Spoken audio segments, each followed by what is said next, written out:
Chapter 850. Along with the almost inaudible vibrations, the entire space seemed to have changed. Maxwell felt a chill run down his spine, as if he had encountered an unprecedented crisis. What did you do? Unlike the previous angry roars, this time Maxwell questioned Wu Ming with a slightly frightened tone. Of course I'm playing the game of blessings. Wu Ming lowered his raised hand and answered in a rather pleased tone. Immediately after, Wu Ming's devilish smile was reflected in Maxwell's eyes, causing the temperature on Maxwell's back to drop by quite a bit. Do you have the authority of the organizer? It was understandable that Maxwell was shocked. Not everyone could obtain the authority of the organizer, not to mention Wu Ming, who had just joined the box court not long ago. Although Maxwell was a 4-digit demon king, he didn't have the authority of the organizer. There was no other reason. Although Maxwell had been in the box court longer than Wu Ming, he and Wu Ming were both considered newbies. However, this once again proved how cheap Maxwell, the 4-digit demon king, was. Wu Ming was different from Maxwell. As the root dragon, the box court naturally wouldn't be stingy with granting Wu Ming the authority of the organizer. This was an intangible benefit. It seems like you don't know that I have the authority of the organizer. But soon after, Wu Ming felt relieved. Ever since he used the authority of the organizer on Wu Ming, he didn't use it again. After all, Wu Ming didn't need the authority of the organizer. Over time, the authority of the organizer was basically forgotten by Wu Ming. While Wu Ming was still thinking about how to deal with Maxwell, he slowly thought of using the authority of the organizer to deal with Maxwell. In the box court world, the box court system was absolute.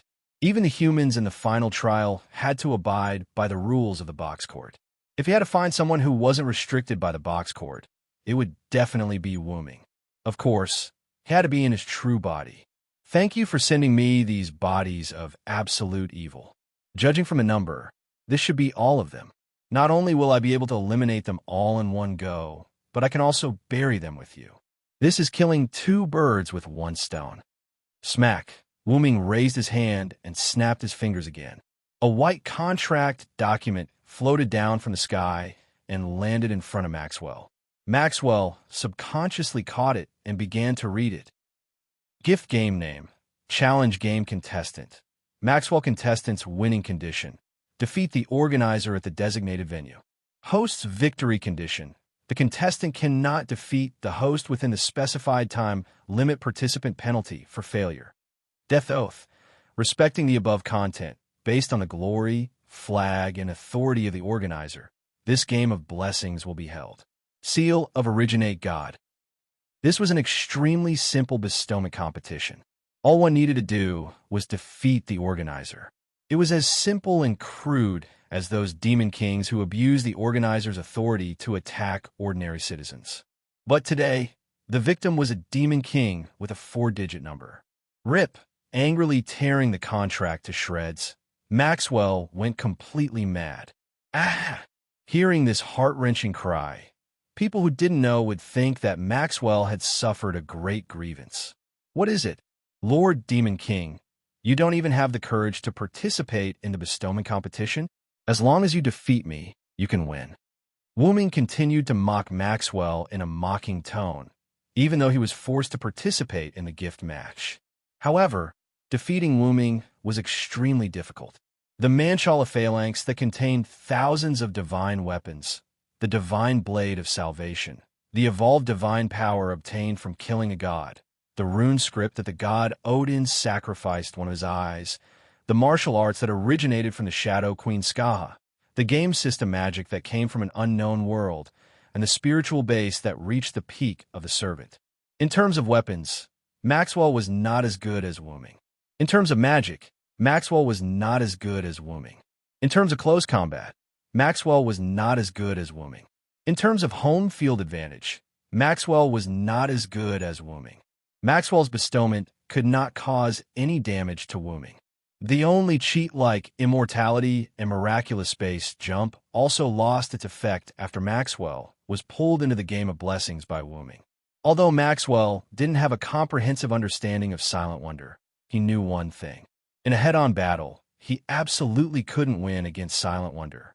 In short, Maxwell could only die now. You want me to die? It's not that easy. Maxwell suddenly raised his head. His eyes were slightly protruding and bloodshot.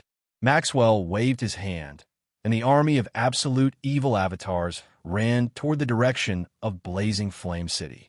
You're right. Someone needs to be buried with me. People who were close to death tended to become more clear-headed. It seemed that Maxwell was like that. He actually thought of letting the army of absolute evil avatars attack blazing Flame City. If so many absolute evil avatars attacked blazing Flame City, Wuming was sure that blazing Flame City would be destroyed. This was what Wuming was worried about before. But, do you think I didn't think of this, Maxwell?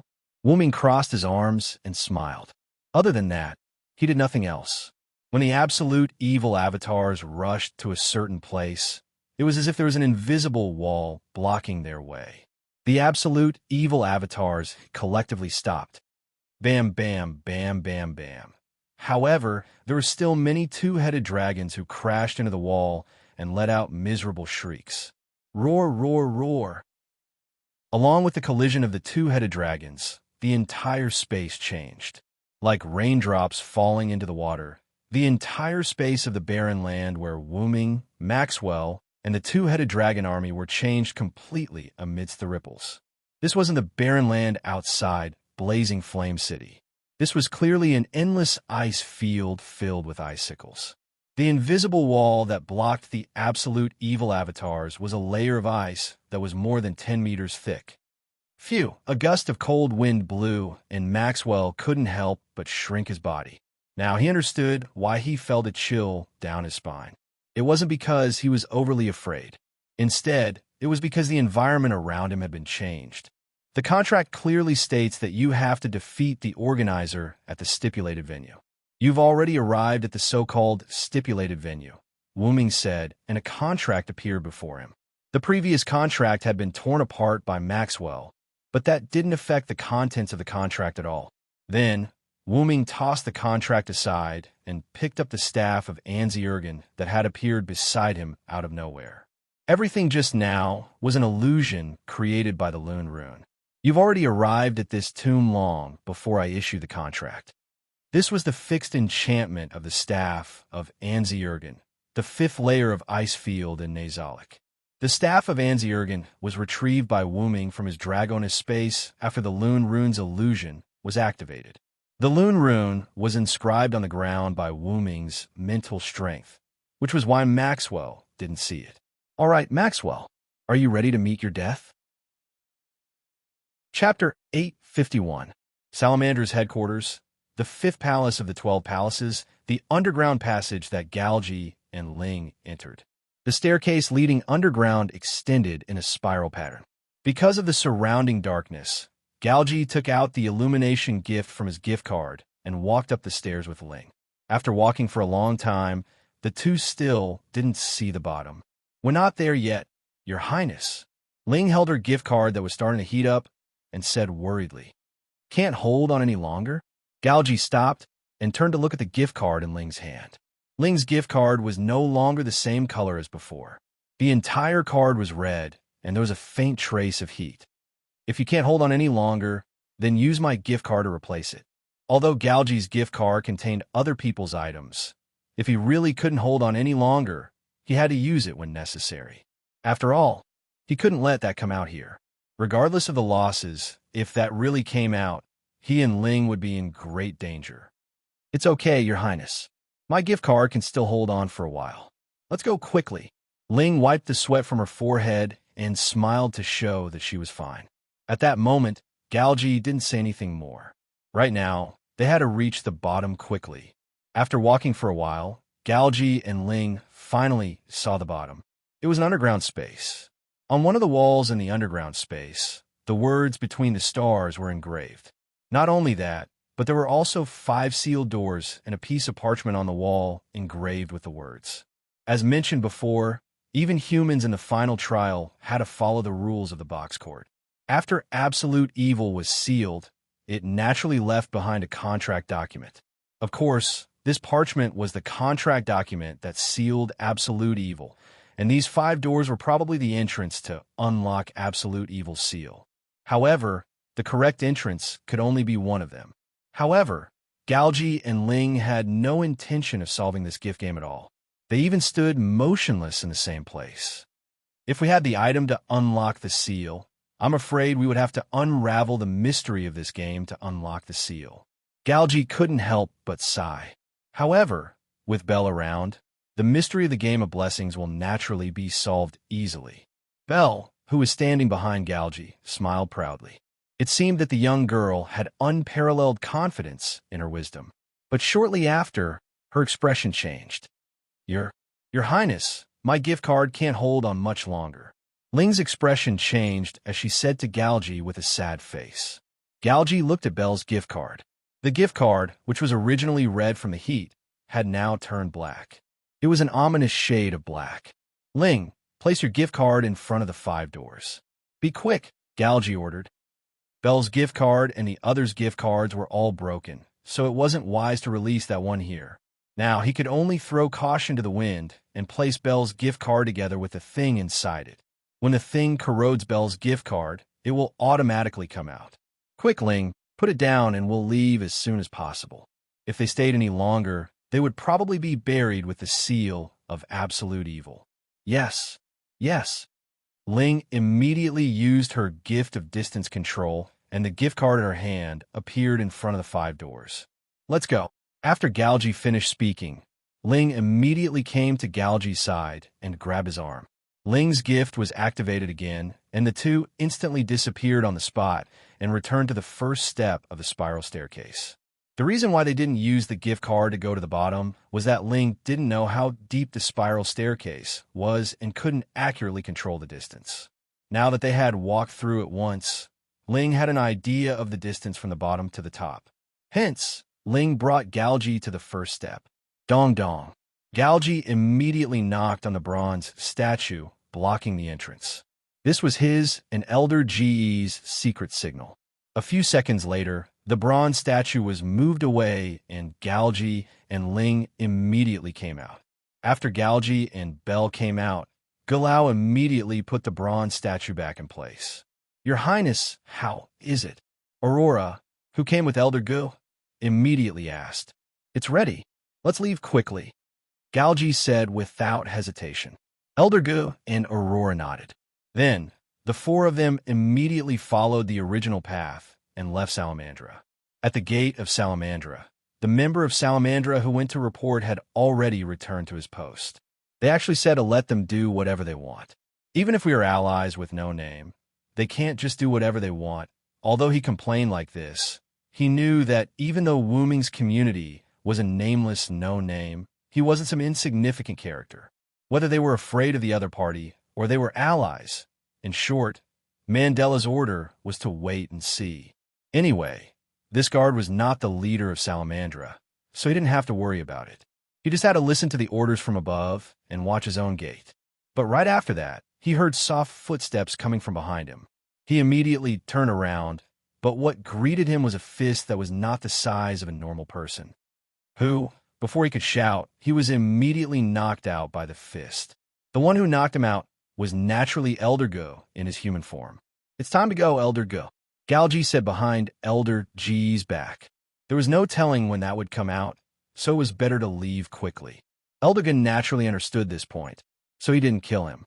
He only knocked out the member of Salamandra who was guarding the door. The soft footsteps were caused by them walking too quickly, but since they were already at the gate, there was no need to hide it. Your Highness, do we still need to wait for Maxwell? Aurora suddenly asked. In my opinion, that guy probably ran away a long time ago. How could he beat that bastard? Ling pouted. They naturally knew that Maxwell went to find Wu Ming. With Maxwell leading Wu Ming, they were happy to see this, so they let Maxwell do whatever he wanted.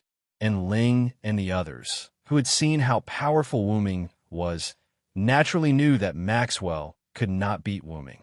That was why Ling said that Maxwell ran away a long time ago. As for being killed or captured by Wu Ming, it was not realistic. After all, Maxwell's immortality and escapability were top-notch. That's true, Your Highness. We should hurry and retreat, Elder Gu also advised. At that moment, Galji nodded and the 4 of them prepared to leave. but I really didn't expect you to have such high expectations for Maxwell. Chapter 852. Wu Ming's voice came from the shadows of the street in front of them, which made the four of them immediately alert. Then, Wu Ming's figure walked out of the shadows of the night, and Wu Ming appeared in front of the four of them. You still found us in the end. Galji closed his eyes slightly. Wu Ming being able to defeat Maxwell and find them in time was also within Galji's expectations, but the probability was very small. It's all thanks to Maxwell. Wu Ming smiled. If it weren't for Maxwell, he really wouldn't have known that Galji and the others would sneak into Salamandra tonight. However, Galji didn't understand Wu Ming's words. Although they weren't in the same group, Maxwell shouldn't have deliberately exposed their location. After all, this was related to the plan of the higher-ups. However, there was another possibility. For example, Maxwell had been captured by Wu Ming. Where's Maxwell? Galji asked Wu Ming. Wu Ming answered Galji straightforwardly. I caught him. Wu Ming's eyes weren't perfunctory at all, as if he was telling the truth. Seeing that Wu Ming didn't seem to be lying, Belle, Gulao, and Aurora were shocked. They knew best how difficult it was to deal with Maxwell. He was born between life and death, and the strongest demon in the North District had been entangled by Maxwell for 100 years. However, Wu Ming, who had only met Maxwell a few times, had actually captured him. How could they not be shocked? However, this gave them a signal.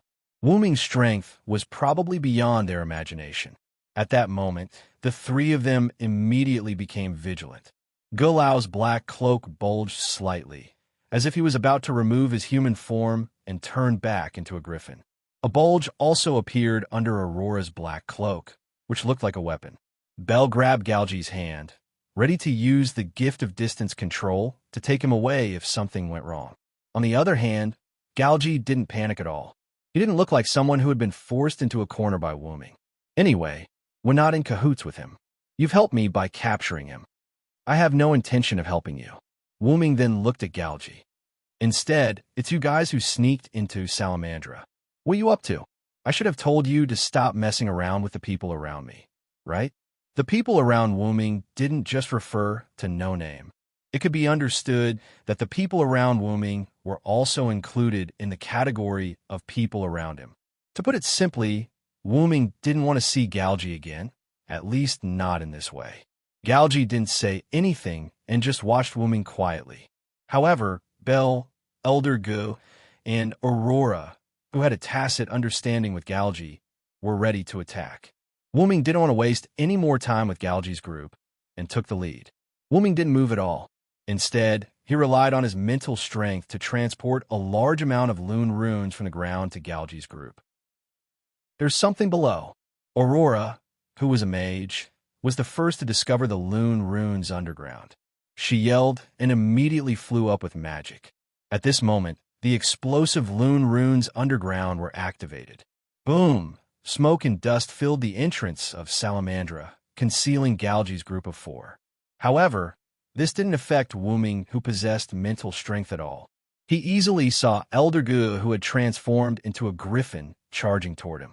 Suddenly, rows of translucent squares appeared behind Wu Ming. Mjolnir, Mjolnir, Wu Ming yelled, and a short-handled hammer emerged from one of the squares. Wu Ming grasped it in his hand. Then, Wu Ming swung the short hammer heavily at Glea, who had transformed into a griffin and was charging over. In an instant, lightning erupted from the hammer like a wave, and countless thunderbolts engulfed Glea and drowned him. Glea hurriedly retreated from the range of the thunderbolts.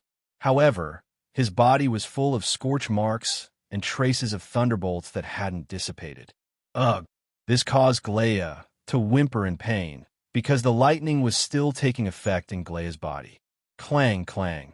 Along with the sound of a harp, the thunderbolts in Glea's body gradually disappeared. Wu Ming turned to the source of the sound. It turned out that it was the harp that Aurora had retrieved from under the black cloak and played. Needless to say, the harp must be a special gift to be able to eliminate the thunderbolts of Thor's hammer. Mjolnir, also known as Thor's hammer, was a weapon used by Thor, the thunder god of Northern European mythology. It was said to be made of rare metals from Northern Europe and the wood of the world tree. It could be said to be the strongest weapon in Northern European mythology. The fact that Glea could withstand the thunderbolts of Thor's hammer was enough to prove that he wasn't weak. So, can you still withstand the next attack? Wuming yelled, and threw Mjolnir back into the square behind him. Shortly after, one of the squares in the Manchala square behind Wuming moved again. A spear, or rather, a throwing spear, fell into Wuming's palm. Gungnir. Wuming aimed the spear at Glea and threw it. What's that name? Galgi instantly guessed what the spear that Wuming threw was. That's right, the legendary weapon held by the Norse god Odin. It was also known as the Gungnir of the god's declaration. However, what was important wasn't who held it, but the ability of Gungnir. Gungnir didn't have any fancy attributes. It only had one characteristic, which was that it would never miss. It was extremely simple and powerful. Old Glea! Bel yelled at Glea hurriedly. I got it, Glea said, flapping his griffin wings and hurriedly flying in another direction. However, Glea also knew that Odin's Gungnir was a divine spear that would never miss. It was impossible to dodge and would definitely hit the enemy's weapon. Therefore, no matter how Glea dodged, it would be useless unless he was hit or blocked. However, they didn't have any defensive gifts. Wuming had also extorted the Leo's sovereignty of the sun from Galgi. But Glea, who knew this, still chose to dodge. Gungnir, who had been thrown out by Wuming, followed closely behind Glea, and its speed became faster and faster. In the end, Glea actually saw the opportunity and turned sideways, allowing Gungnir to pierce through his thigh. Gotta say, this was indeed a way to deal with the Gungnir. Glea's thigh was only pierced, and his wings and forelimbs were fine, so it didn't affect his battle capabilities much. The Gungnir that hit Glea automatically flew back to Wuming's hand. Wuming tossed it casually into the Manchala square. I don't want to continue playing with you guys. Since the other party didn't reveal any more trump cards, there is no need to do so. Chapter 853. As Wuming spoke, a large number of grids appeared in the Manchala formation behind him. Countless weapons automatically appeared and aimed at Galgi and the others. With that, countless high-grade armaments shot towards Galgi, Bel, and Aurora like bullets from machine gun. Bel! Aurora, who was flying in the air, shouted. She played her harp and opened an extremely weak barrier a few meters in front of her. Her purpose was naturally to cover Bel and take Galgi away. As long as Galgi and Bel left, she, who was flying in the sky, would be able to escape easily. As for Galgi, he had already flown far away, so everyone would be able to escape successfully. I got it. Bel nodded fiercely and immediately activated her ability. However, she and Galgi remained where they were.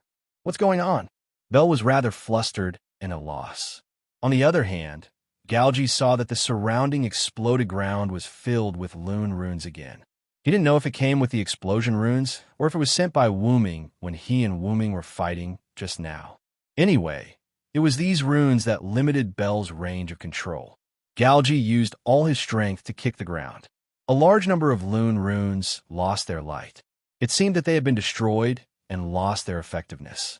However, countless Lune runes appeared immediately after, like an endless supply of leaks. What? It seemed that Wuming had set up a large number of these Lune runes to trap them. As expected, someone who was able to capture Maxwell after just a few meetings, how could he not have prepared a method to counter Bel's gift? However, there was no time for Bel and Galgi to panic and think, because Aurora's defensive barrier was extremely weak and was instantly broken by countless God Park weapons. This was Wuming's strength. They had finally witnessed it today. For a moment, the few of them who couldn't leave and had no defensive means were at their wits' end. Even so, Bel and Aurora instantly appeared in front of Galgi and protected him behind them. Galgi was shocked. A friend in need was a friend indeed. Under such circumstances, the fact that the two of them could still protect Galgi without any hesitation meant that their relationship with Galgi was no longer as simple as a master-servant relationship. Only close companions could describe the two of them as such. However, It wasn't just Belle and Aurora. Glea was the same.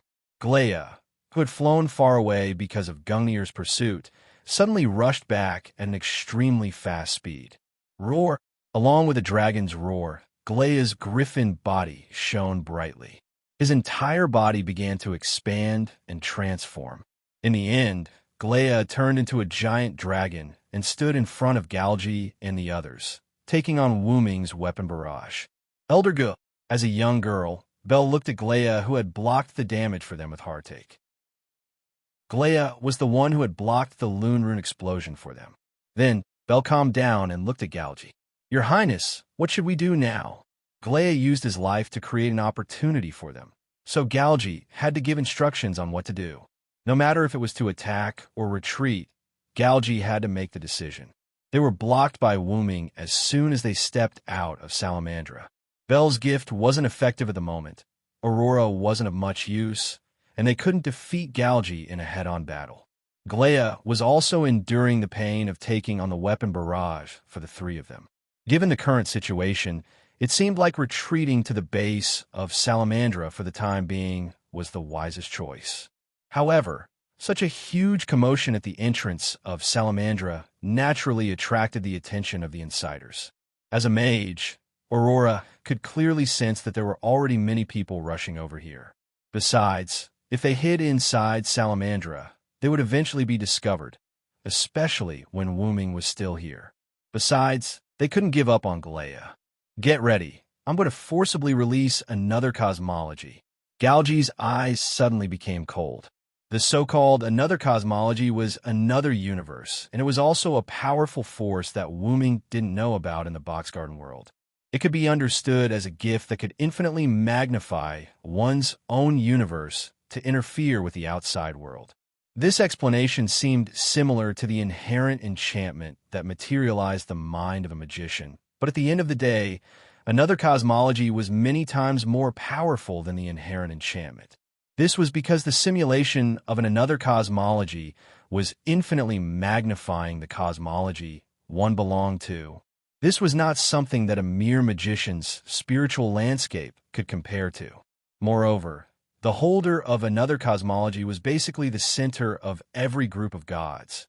Or rather, those who possessed another cosmology often had the ability to become the center of a group of gods. Therefore, it was not an exaggeration to say that another cosmology was one of the most powerful forces in the Box Garden world.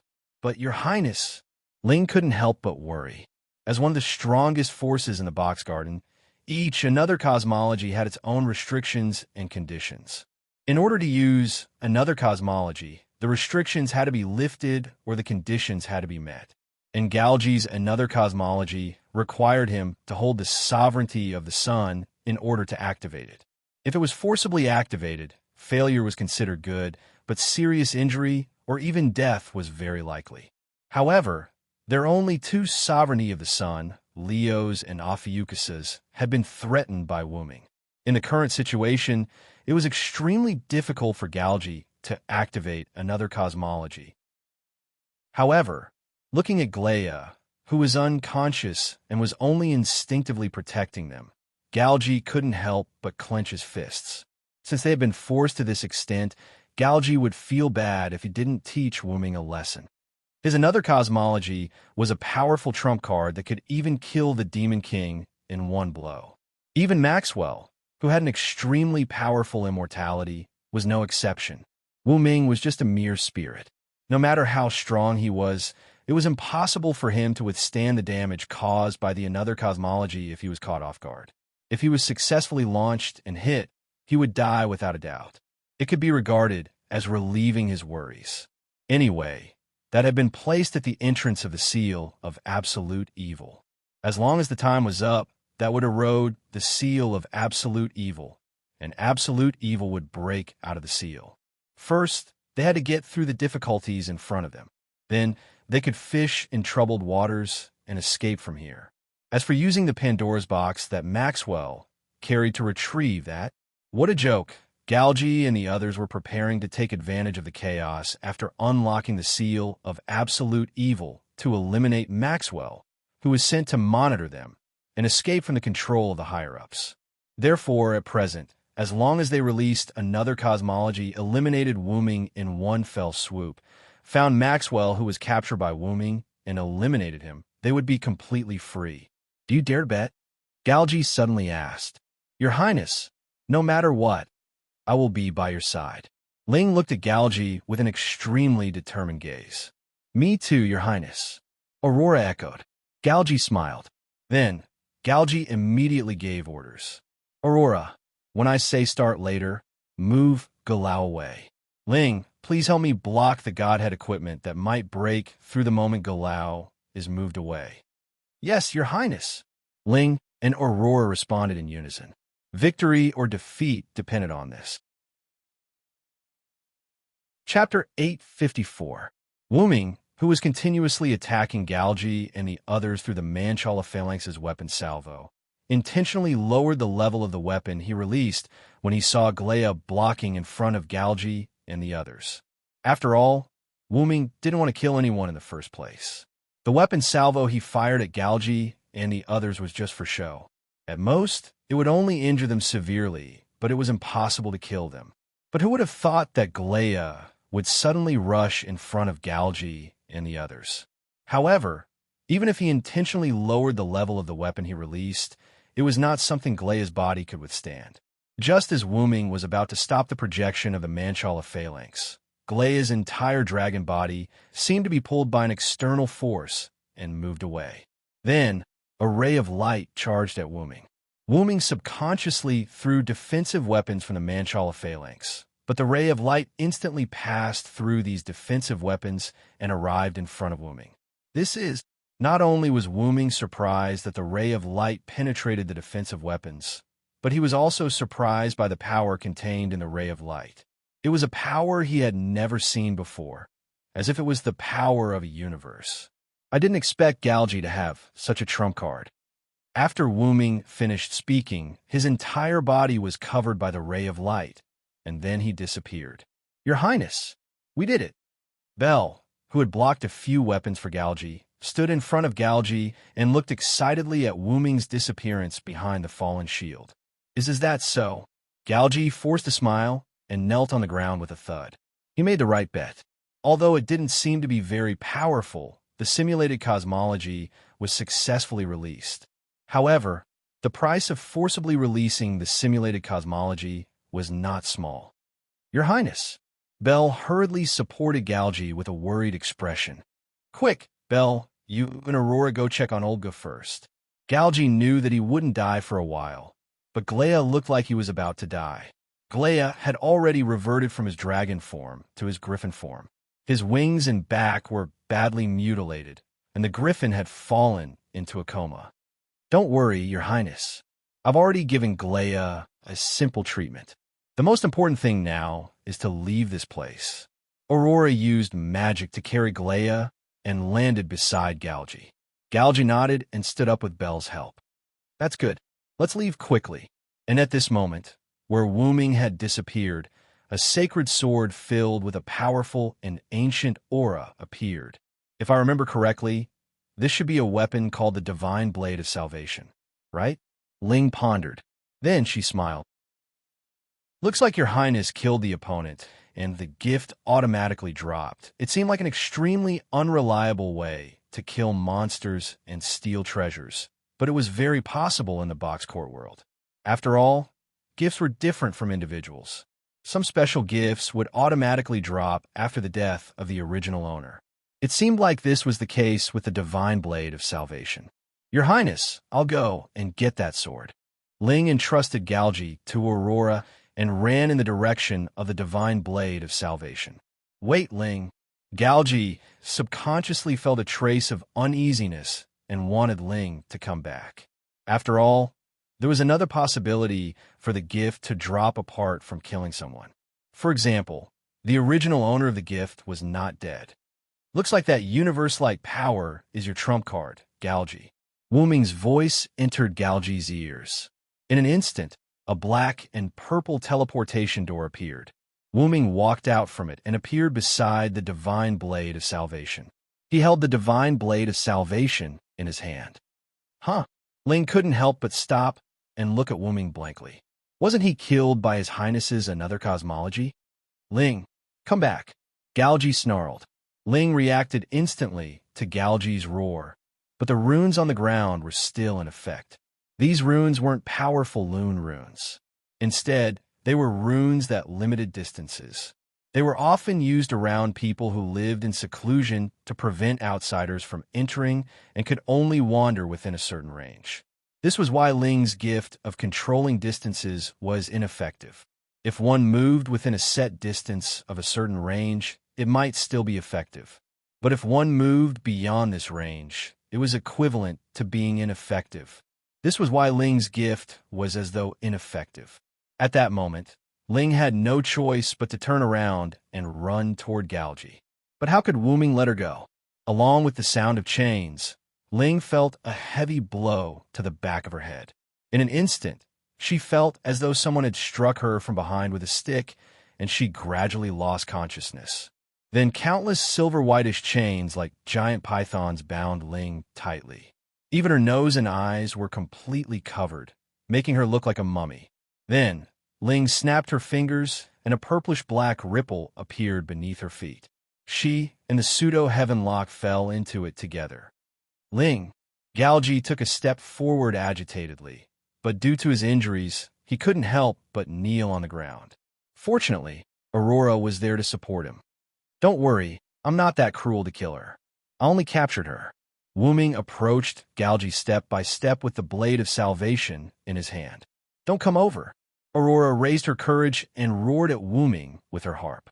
However, this didn't have any effect on Wu Ming's advance. How about another deal? Wu Ming ignored Aurora and turned to Galji. Tell me your purpose in entering Salamandra and the sequence of events. Don't even think about it. Aurora wanted to attack again, but Galji grabbed her arm. Galji silently shook his head, indicating that Aurora shouldn't make any unnecessary resistance. Simply put, she should endure and not get hurt for no reason. At this time, the last Salamander troops to arrive surrounded Galji, Wu Ming, and the others. Stop! Mandela shouted in high spirits. Then, he was glared at by Wu Ming. However, Mandela had to endure. Take these people down. Mandela pointed at Galji and the others. Then, the members of Salamandra stepped forward and prepared to take Galji and the others into custody. At this time, there was a violent tremor inside Salamandra. Rumble, the earth shook. Chapter 855. Galji looked at the epicenter and found that it was the fifth palace. That direction, not good. Mandela's expression suddenly changed as he looked in the same direction. Quick, inform everyone to evacuate the residents of Blazing Flame City. Get everyone to leave Blazing Flame City immediately. Move quickly. Mandela calmly gave the order. After that, the troops of Salamandra ignored Galji and Wu Ming and began to carry out Mandela's orders. After that, Mandela looked deeply at Wu Ming, Galji, and the others, and then rushed into Salamandra. As you can see, the seal of absolute evil has been broken. Seeing that the outsiders had left, Galji spoke. Galji noticed that Wu Ming's expression had also changed, but Wu Ming's expression was neither fear nor shock, but joy and melancholy. I think I know how you broke the seal of absolute evil, Galji. This was because Wu Ming felt the aura of his main body. It seemed that his main body was in Salamandra, which was why Wu Ming was so happy. Only Wu Ming's main body, the root dragon, was immune to the rules of the box court and could break the seal of absolute evil without the tools to break the seal. Let's change the deal. Tell me all the information about absolute evil. Since the seal had been broken, it was time to collect information to deal with absolute evil. Wu Ming snapped his fingers. Pa! Along the way, a white contract document appeared in Galji's hand. Organizer Authority? Seeing this contract document, Galji was shocked. He now knew why Wu Ming could capture Maxwell. It was because of the Organizer Authority. Then, Wu Ming took out the staff of Ains Ergong and tapped it lightly on the ground. Galji, Aurora, and Glea disappeared on the spot. They were forcibly sent to their own space by Wu Ming. Then, Wu-Ming chanted the words of the spirit. My contract, my kin, I am the place where the tributaries converge. Bind with me, heed my call, obey my command, appear. Then a figure appeared behind Wu-Ming. It was Wu-Ming's 8th incarnation, the kin. The Wu-Ming that Galji had destroyed was actually one of Wu-Ming's kin clones. Only the blade of salvation that the clone at that time was given by the main body. Then, Wu-Ming handed the staff of Ain's Ergong to the clone. The clone nodded and tapped the ground with the tip of the staff. The clone also disappeared. He went to the intrinsic barrier to make a deal with Galji and the others, or rather, to act as the host of the game of gifts. However, the gift competition that Wu-Ming forced Galji and the others to participate in was different from the one that he forced Maxwell to participate in. This time, Wu-Ming prepared the gift competition for Galji and the others only to fish for information. Wu-Ming even cautiously divided the 3 of them into different spaces. Although it was a temporary imprisonment, Wu-Ming was not prepared to let Galji and the others go so easily this time. Firstly, the disaster they caused this time was quite serious. Secondly, Galji unlocked the seal of absolute evil. Not only did he release Wu-Ming's main body, but he also released the remaining black mud that was attached to Wu-Ming's main body. Back then, the black mud exploded deep into Wu-Ming's body. In such a short time, it was impossible to clean up the black mud. Even if the inside of his body was cleaned up, it was inevitable that there would be black mud outside of his body. Perhaps they had used the corrosive power of the black mud to erode the seal of absolute evil. In the box, one had to abide by the rules of the box, but Wu-Ming was an exception. However, Wu-Ming would not take the initiative to break or challenge the rules of the box.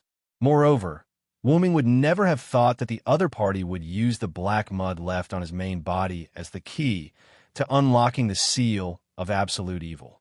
The black mud and Wu-Ming were of the same origin. If Wu-Ming was not affected by the box system, then the black mud was also not affected by the black mud. However, this was not a big deal. If absolute evil came into contact with the black mud, it would be very troublesome. This was the reason why Wu-Ming was depressed.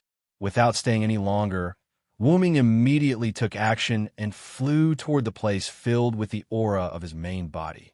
Salamandra, 5th Palace, inside the sealed passage of absolute evil.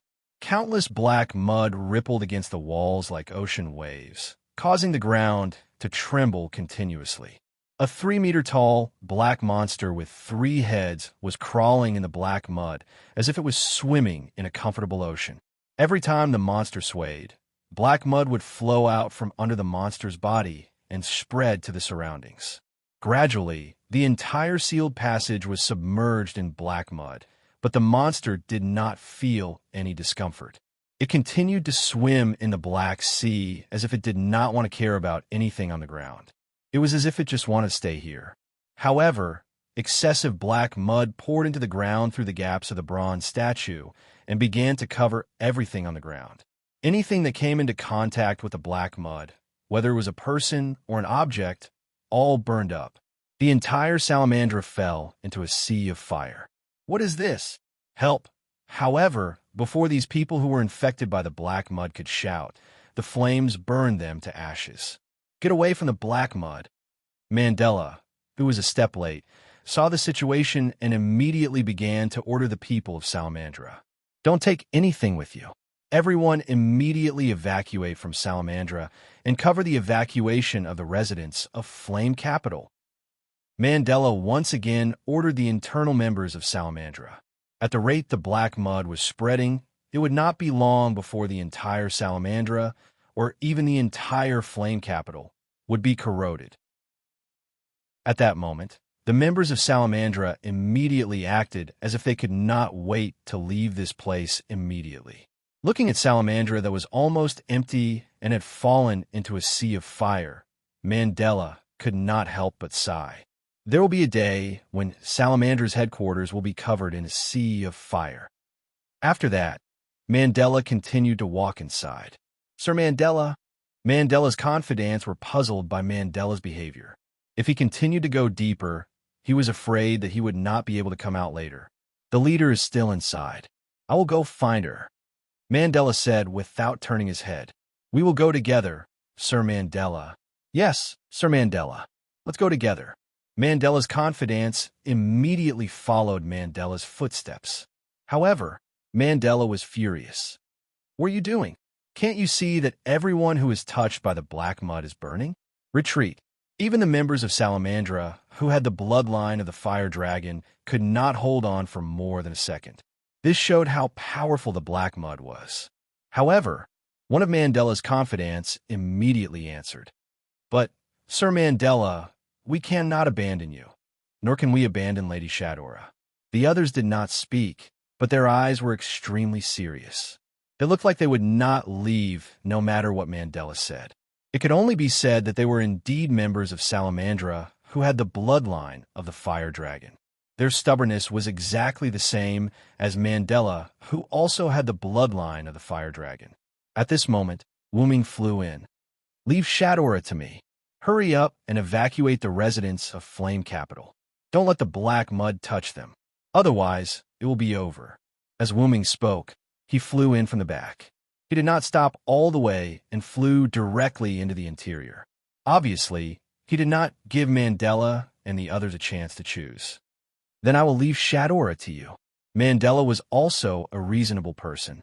Since Wuming wanted to go in, he would be a burden if he followed him in.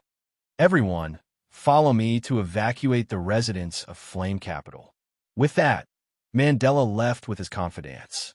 Wuming, on the other hand, went deep inside Salamandra. Looking at the black mud that kept spreading in front of him, what Wuming was worried about still happened. Chapter 856. If the black root mud was taken out on its own, it wouldn't cause much damage. It only had a special effect on Wuming. At most, it could destroy the seal of absolute evil like Galgi and the others. That was because the black root mud was attached to Wuming's body. If it was removed from Wuming's body, even if it was placed on the seal of absolute evil, it wouldn't cause any damage to the seal of absolute evil. The black root mud was neither good nor evil. It only targeted Wuming. However, if it was held by someone with evil intentions, it would completely become evil. Just like when Darius held the black root mud, the black root mud became an evil thing. It could erode servants, but other than that, it didn't have much effect on the ground, flowers, and trees. If Gideon held the black root mud, it would become a good thing because he only wanted to use the black root mud to achieve his own goals.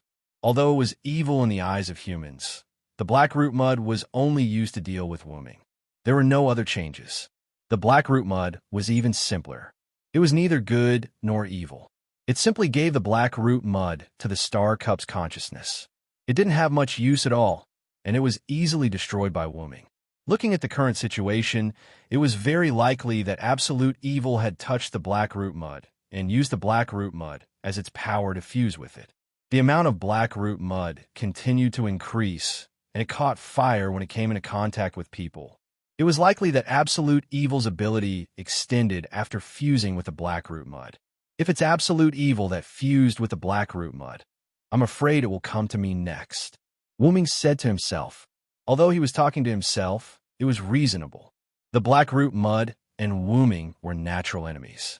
After being held by others, the other party would have a strong hostility toward Wuming. Wuming had experienced this many times.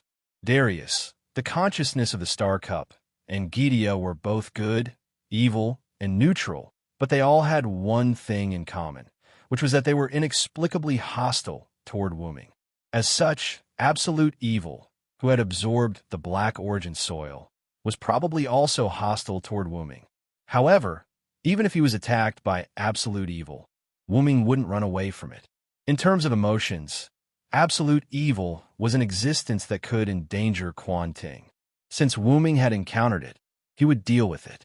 Logically speaking, absolute evil had the black origin soil on him, and his main body was probably with absolute evil. Even if absolute evil didn't find trouble with Wuming, Wuming would find trouble with absolute evil.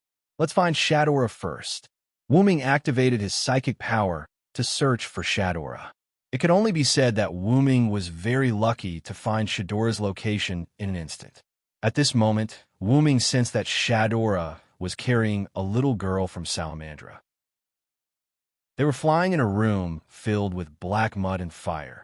The entire room was burning and couldn't come out. Shadora, Wu Ming shouted as he flew in Shadora's direction. Lord Villo, Shadora was overjoyed when she heard Wu Ming's voice, as if she had escaped. However, she immediately shouted at Wu Ming, Lord Wu Ming, be careful. Lord Varen, be careful of these flames. The flames produced by the black mud have the same properties as the black mud. Shadora knew that not long ago, one of her companions rushed into the flames to save someone because he had the fire dragon bloodline. In the end, not only did he not save the person, but he also died. Not even a trace of him was left. However, Wu Ming wasn't afraid of this. Or rather, only Wu Ming wasn't afraid of this. Whoosh! Wu Ming rushed into the sea of fire that surrounded Shadora and flew to her side. Lord Villo, are you all right? Shadora was startled. The black origin soil was indeed Wu Ming's natural enemy, but at the same time, Wu Ming was also the natural enemy of the black origin soil. Although the black origin soil countered Wu Ming and could deal a lot of damage to Wu Ming, it was the same. When the black origin soil was used by an outsider, Wu Ming was the only one who wasn't restricted. In other words, Wu Ming who could produce origin power had a resistance to the black origin soil. Don't worry about that for now. Leave with this child first, Wu Ming said and opened a portal. Lord Villo, please leave with us. This is the last child left in Salamandra. It was because of Shadora's continuous rescue that she couldn't escape in time. However, it was also thanks to Shadora that apart from Shadora and the little girl in her arms, there were no other living members in Salamandra. No, I still have to deal with the enemy this time. You guys leave first. Wu Ming clearly sensed a hostile aura approaching quickly from underground. However, in Shadora's opinion, Wu Ming chose to stay behind alone in order to cover the retreat of the people from the capital of glowing flames. Lord Villo, the seal of absolute evil under Salamandra, should have been broken. However, after analyzing the previous records, the black origin soil doesn't seem to be absolute evil's ability at all. Please be careful. Shadora kindly provided Wu Ming with information. Understand. You guys should leave first. Wu Ming pointed at the portal again and signaled Shadora to leave quickly. Of course, he knew what was going on. After all, they were of the same origin. Yes, okay. Lord Villo, I wish you victory, Shadora said and jumped into the portal. After confirming that Shadora and the little girl in her arms reached a safe location, Wu Ming closed the portal. Then, it's time to get down to business, Wu Ming said and raised the divine blade of salvation in his hand high up. Then, Wu Ming stopped moving. Then, a loon rune appeared in front of Wu Ming out of thin air. He touched the loon with his spirit power, and a piece of information was transmitted into Wu Ming's mind. Information about absolute evil. However, before Wu Ming could think about it, the black mire below suddenly exploded. Wu Ming subconsciously slashed at the black mire below him. In an instant, the lightning of salvation that had been brewing on the divine blade of salvation suddenly exploded and hit a three-headed monster that had just jumped out of the ground. Roar! The monster let out an angry roar. It seemed that it was hurt by Wu Ming's attack. It really merged. The monster seemed to have been corroded by the black mire and lost its mind. Although the monster was covered in black mire, Wu Ming could vaguely see that its head was that of a dragon's. The information just now told Wu Ming about absolute evil, including what its true form was. The true form of absolute evil was not a special existence. It was just an evil god that stood at the peak of evil in the fire worship sect. Three-headed demon dragon, Azi Dakaha. Wu Ming slowly said the monster's name. The monster, or Azi Dakaha, responded to Wu Ming, but with an attack. Roar! The three-headed demon dragon roared, and countless black mire gushed towards Wu Ming like pillars of magma. Boom! The house that Wu Ming was in, Salamandra, exploded. Wu Ming flew into the sky through the hole and looked down at Azi Dakaha with the divine blade of salvation raised high. Divine blade of salvation Release your brilliance. Chapter 857. Along with Wu Ming's words, the tip of the blade of salvation began to gather flames, and the flames slowly grew bigger. In the end, it turned into his sun, instantly illuminating the capital of glorious flames and even the entire outer gate of the 54545 division. Although the entire burning fiery capital was also filled with flames at night, at this moment, the light of the flames could only serve as a foil to the sun produced by the holy sword that could even split a star. The people who were retreating from raging flame capital couldn't help but slow down their footsteps when they saw this scene. However, Mandela frowned. This would greatly slow down their retreat, which was quite disadvantageous. Everyone, Lord Villo Silenseed, who defeated the Demon King who attacked during the Fire Dragon birth ceremony, is a good friend of Lord White Yiksha, and has strength no weaker than Lord White Yiksha, is fighting against the enemy who attacked us. We must seize the opportunity to retreat and not drag Lord Villo down. At that moment, Shadora, who appeared out of nowhere, shouted. When everyone heard this, it was as if they were awakened. They all sped up their retreat. After all, Wu Ming was covering for them. If they continued to stand there and watch, it would really be inexcusable. Although Shadora's voice could not reach the entire retreating team, many people who had begun to speed up their retreat would repeat Shadora's words when they saw someone slowing down. In this way, the news that the hero of no name was covering for their retreat spread wider and wider. More and more people sped up their retreat. In the end, before the black mud infected the entire fiery capital, everyone retreated. It could be said that Shadora's urging words had indirectly helped Wu Ming and No Name gain a wave of popularity. This made Mandela, who had finally found Shadora, feel rather helpless, because this was completely using Salamandra as a stepping stone to help Wu Ming and No Name advertise. The people who covered the retreat of the residents of Fire Capital were not the local Salamandra people, but the 7-digit number of No Name people from the outer gate.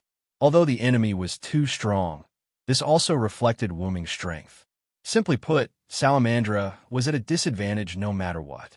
Although Mandela did not fully understand the situation, in his opinion, Absolute Evil's release definitely had something to do with Wu Ming. The group of suspicious people at the entrance had obviously come from Salamandra. Since Wu Ming was able to stop the group of suspicious people at the entrance of Salamandra, if Wu Ming said that he was not aware of the situation, Mandela would not believe him at all. If Wu Ming had told Salamandra earlier, things would not have turned out this way.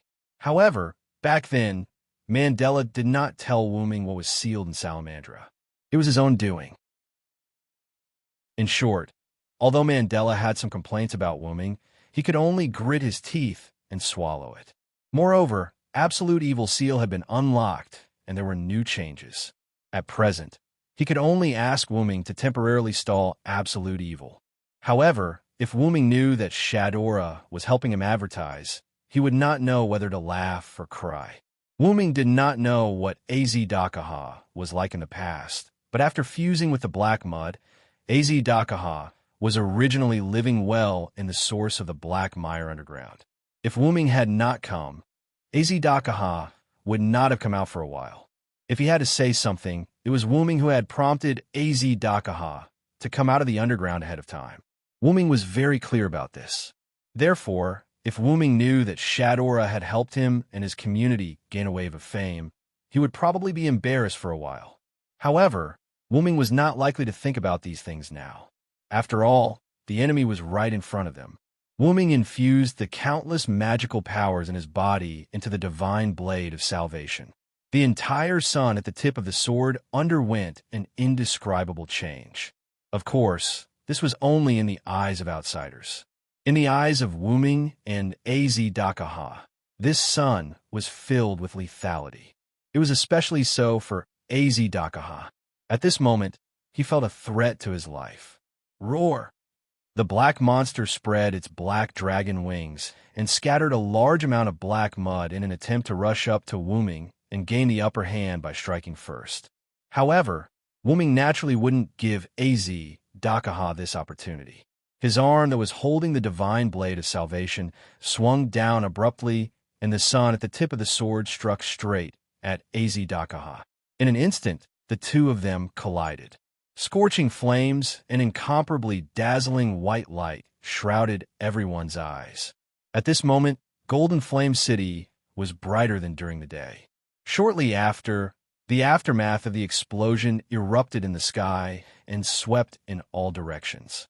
The scale of the heat wave was so huge that everyone who had retreated from Golden Flame City couldn't help but extend their arms to support their bodies to resist the heat wave.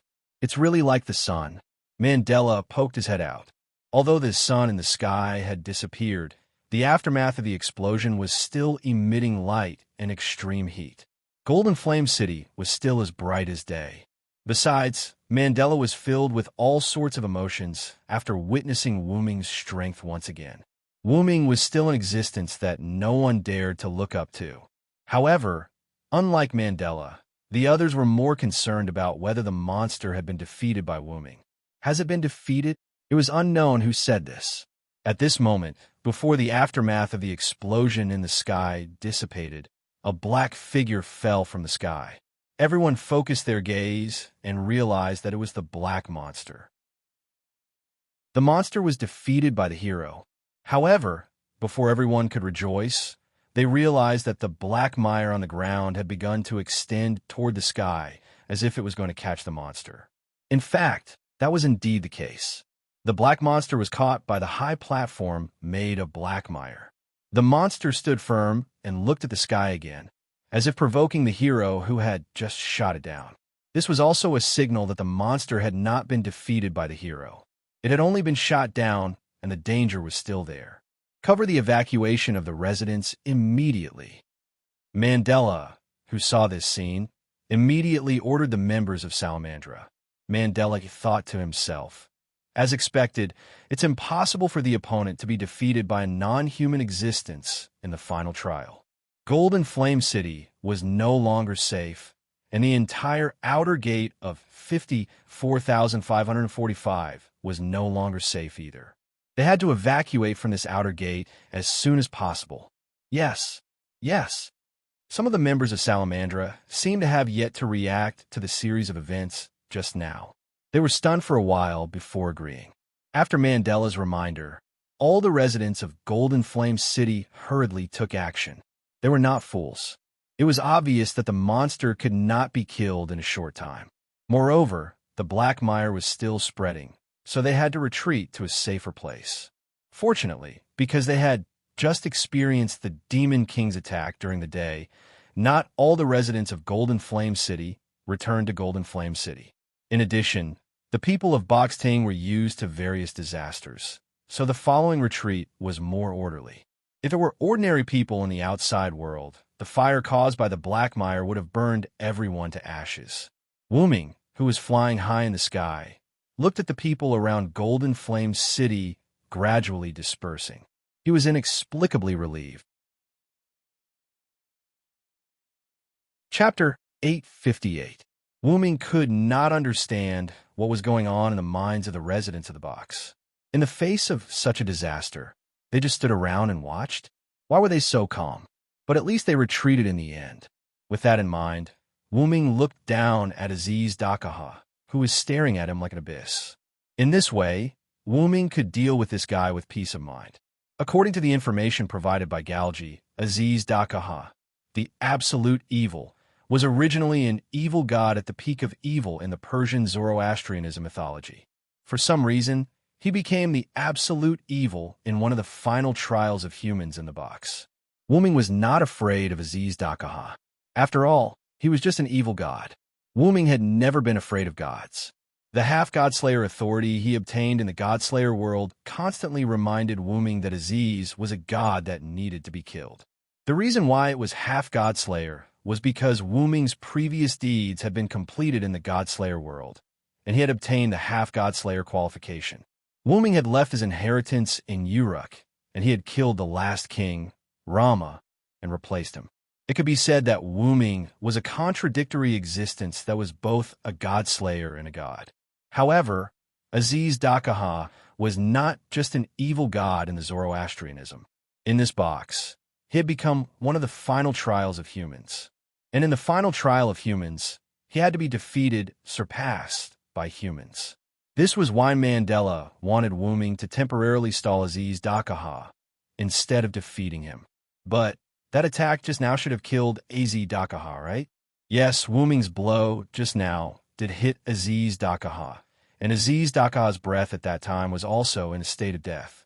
The Blade of Salvation was a so-called planet-destroying weapon. Even if Aziz Dakaha was an evil god, he would not be able to withstand the powerful blow of the Blade of Salvation in a head-on clash. That was why Wu Ming said that he had killed Aziz Dakaha. However, Wu Ming had subconsciously forgotten that this was the Box Garden world. The fire worship sect's three-headed demonic dragon, Aziz Dakaha, had indeed died.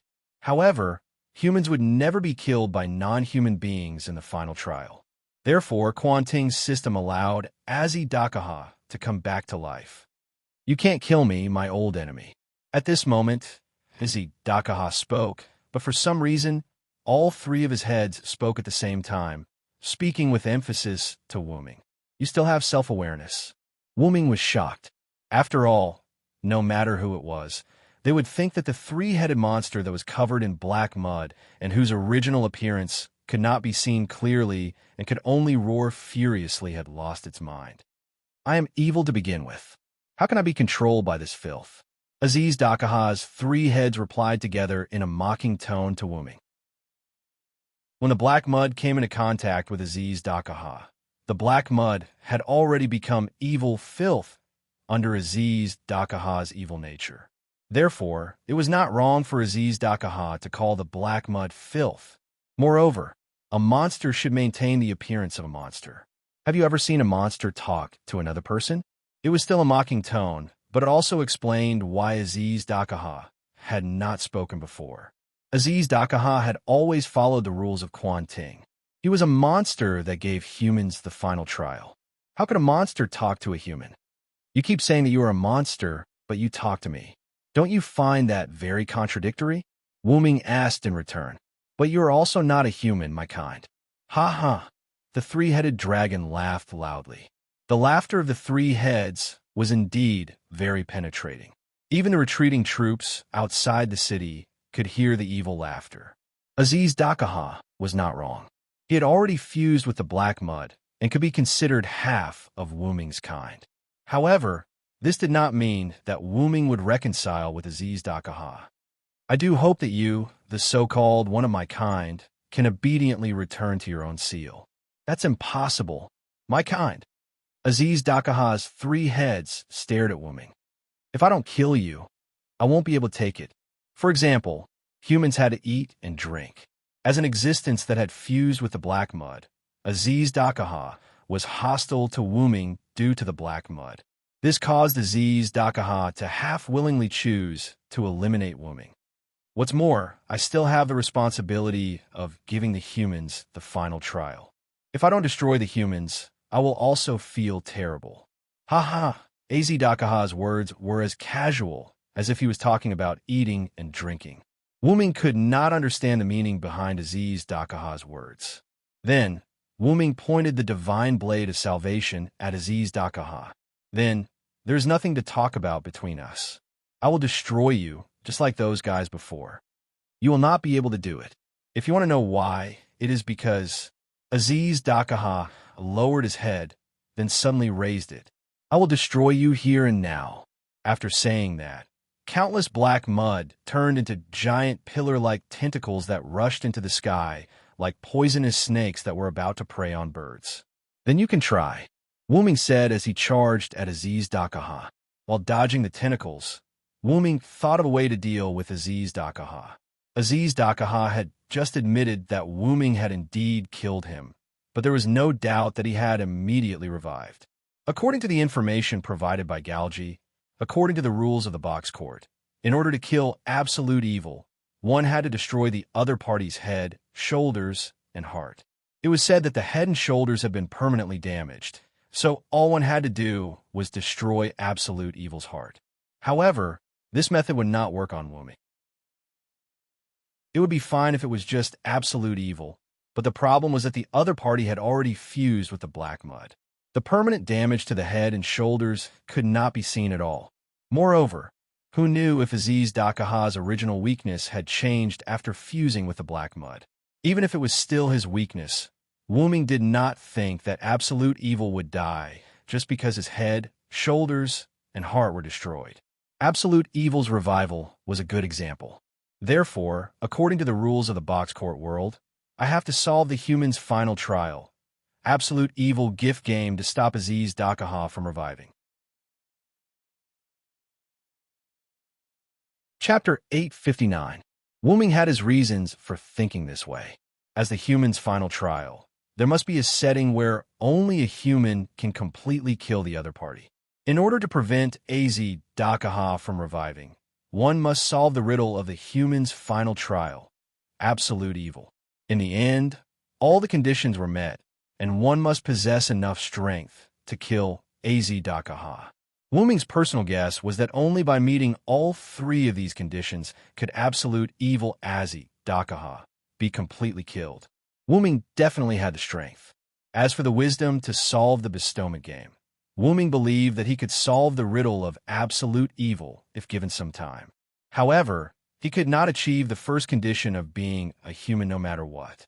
Even if his soul was extremely close to that of a human and he had a human name, Wuming was still an inhuman existence. He was the root dragon. Therefore, Wuming could not kill absolute evil by normal means. The reason why it was normal was because of the restrictions brought about by the root dragon's exempt box system. Although Wuming could participate in the bestowment game, the punishment for failing the bestowment game would not take effect on Wuming.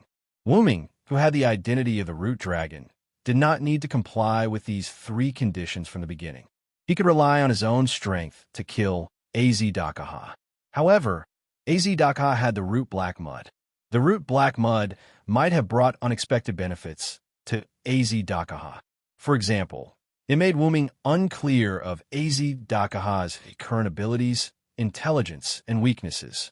However, as Wuming was the nemesis of the root black mud, the root black mud could be said to have given Wuming an advantage in dealing with AZ Dakaha. That was all there was to the nemesis. Wuming could completely ignore the series of conditions that he had deduced earlier and directly kill AZ Dakaha. Therefore, from the beginning, Wuming only needed to use the power of the root dragon to ignore all factors and achieve the conditions to directly kill AZ Dakaha. Of course, Wuming only thought of this now, but there was a blind spot at the moment. Whether this body can produce the power of origin is another matter. While dodging the black mud tentacles, Wuming could not help but frown. Although when he returned to the box, Wuming adjusted the spiritual base to the perfect standard for a servant, Wuming was still unsure whether it could produce the power of origin. As the clones of the heroic spirits, the attributes of the servant's interface were fixed. Wuming's spiritual base was the same. Although Wuming had broken this rule a few times, there was a reason for it. When he fought against Garna, the last noble phantasm that Wuming used was a temporarily modified noble phantasm. The reason why it could be like that was because at that time, Wuming's servant identity was Sodlek, which was a character that Wuming had fabricated in history, so he could change it however he wanted. Secondly, the world at that time was the native world of the inhibitors, and the inhibitors had a lot of power at that time, so they did not want the humans to be burned down. Because of these 2 points, Wuming's spiritual base could be arbitrarily modified on the spot at that time. Also, relying on the power of the Holy Grail to modify the spiritual base, Wuming changed from Saber Sodlek to Caster Uruk Hyunryong. After all, the Holy Grail was a cheat, and Wuming himself was also a cheat, so it was not surprising that he could do this.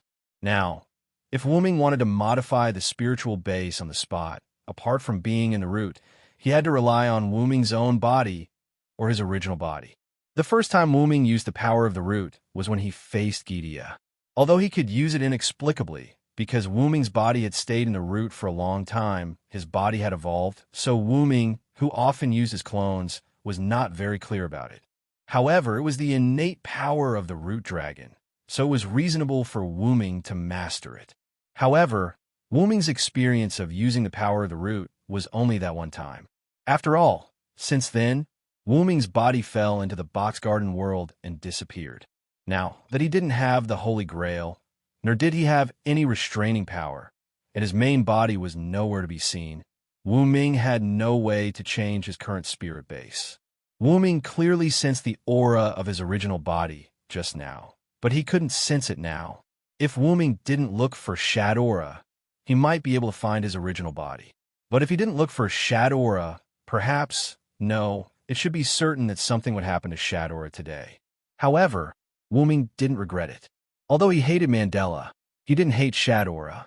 This little girl who worked hard for the community made him realize that Shadora was worth Wu Ming's saving.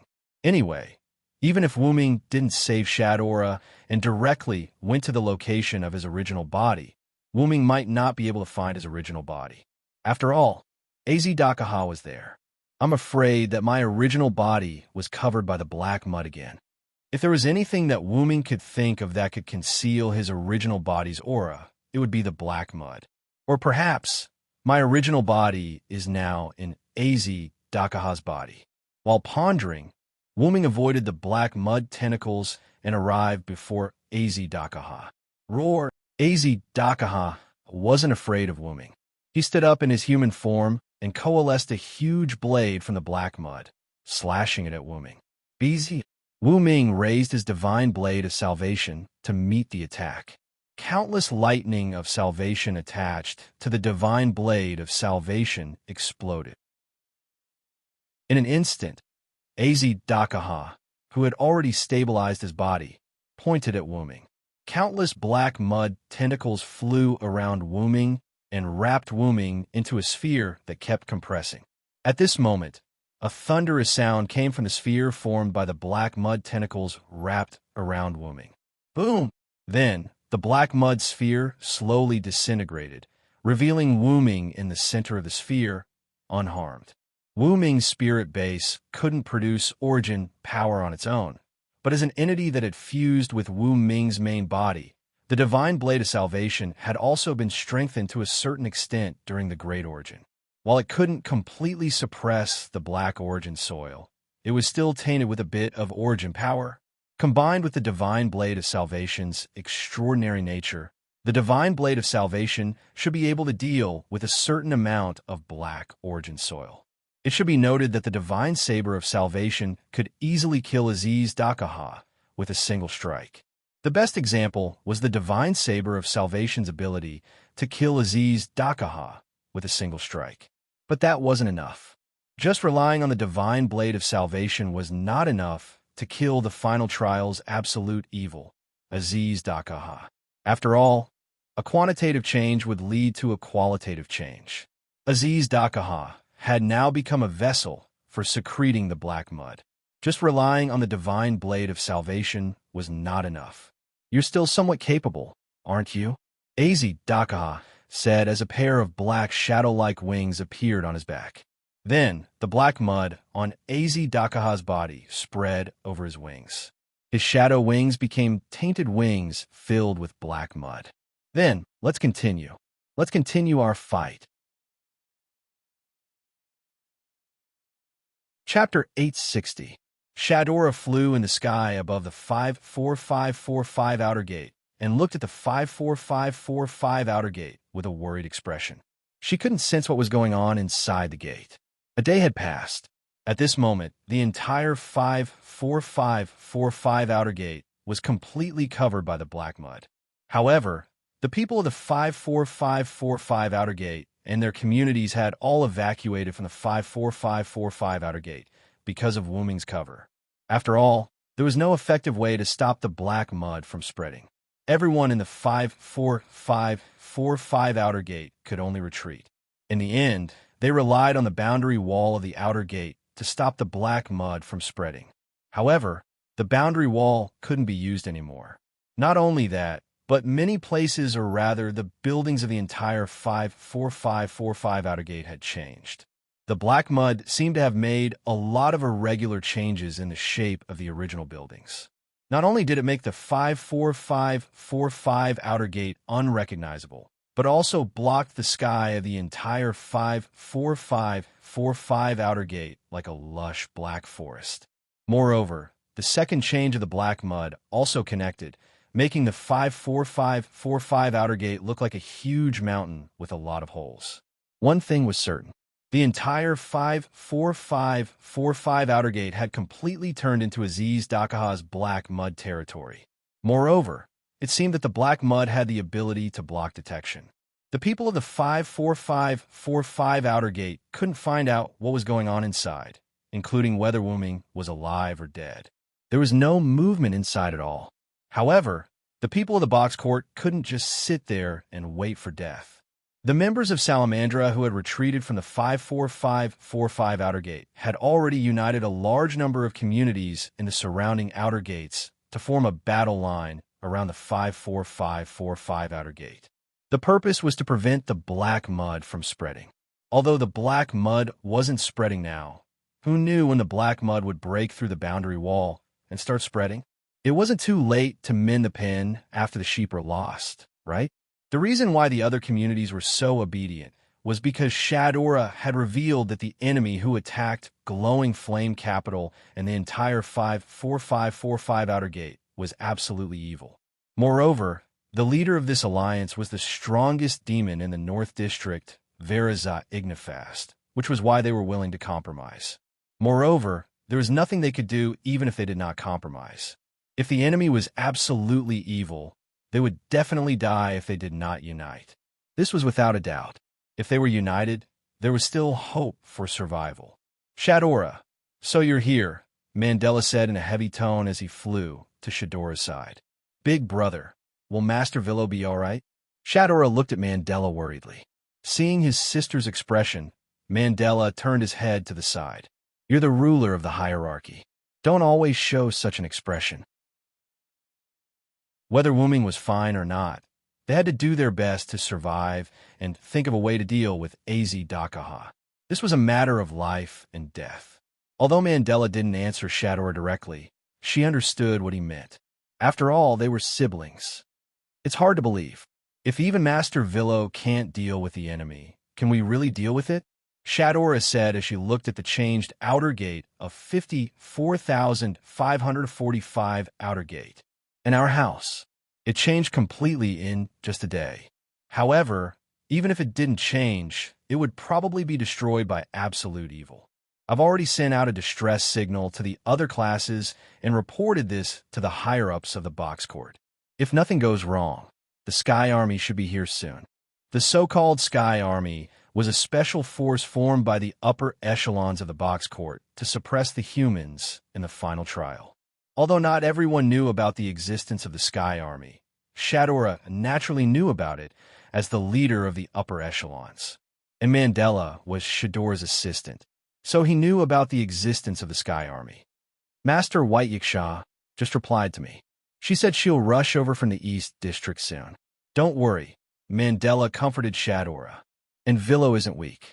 I think even if he can't kill absolute evil, he won't be killed by absolute evil. That's true. Shadora sighed and flew to the ground. Seeing Shadora leave, Mandela couldn't help but sigh. Of course, Mandela, who didn't know Wu Ming very well, said this to comfort Shadora. As one of the oldest Godslayers, absolute evil wasn't even afraid of a 2-digit number. Even if Wu Ming was stronger than a 3-digit number, in Mandela's opinion, it was unlikely that he would survive after fighting absolute evil alone for a day. Absolute evil didn't move at the moment. Perhaps it was resting and recovering from the injuries caused by the battle with Wu Ming, or perhaps it wasn't injured at all and just didn't want to come out for the time being. Either way, they had to be prepared. However, Mandela could only comfort Shadora like this.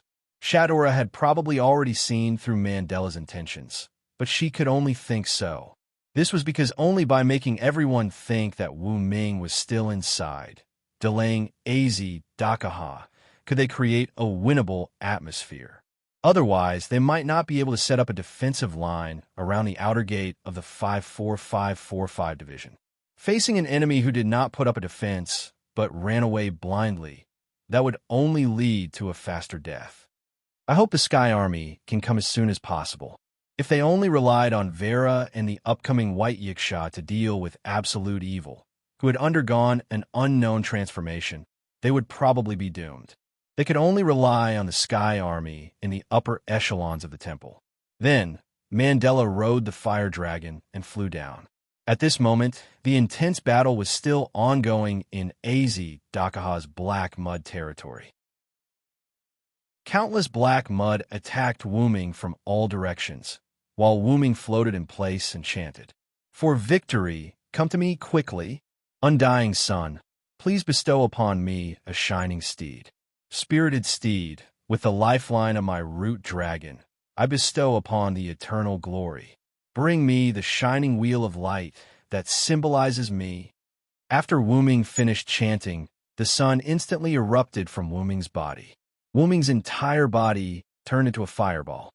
The flames burned hundreds of meters, incinerating the black mud within range. However, even the sun would burn out one day. The fireball incinerated a large amount of black mud, but to Az Dakaha, who had turned the entire outer gate of the 54545 temple into a black mud territory and could continuously produce black mud, Wuming's actions were useless. When the fireball burned out, a claw full of power attacked Wuming. However, Wuming had already begun chanting another spirit. "Fear the one with wings. Evil people and powerful people are all afraid of me with wings. My wings will bring you a curse. Evil people will not be able to hit me." Swoosh, as if he had accelerated in an instant, Wuming instantly left his original spot, and the owner of the claw missed. Upon closer inspection, it was the pitch-black Az Dakaha. Wuming, who had flown to the other side of Az Dakaha's team, steadied himself and sneered. "Don't always rush over after fainting. This trick has never worked on me from the beginning." However, Az Dakaha also retorted with sarcastic words. "So what? You can't take advantage of me either." Then, Az Dakaha smiled smugly. "Don't forget, you are now trapped here by me."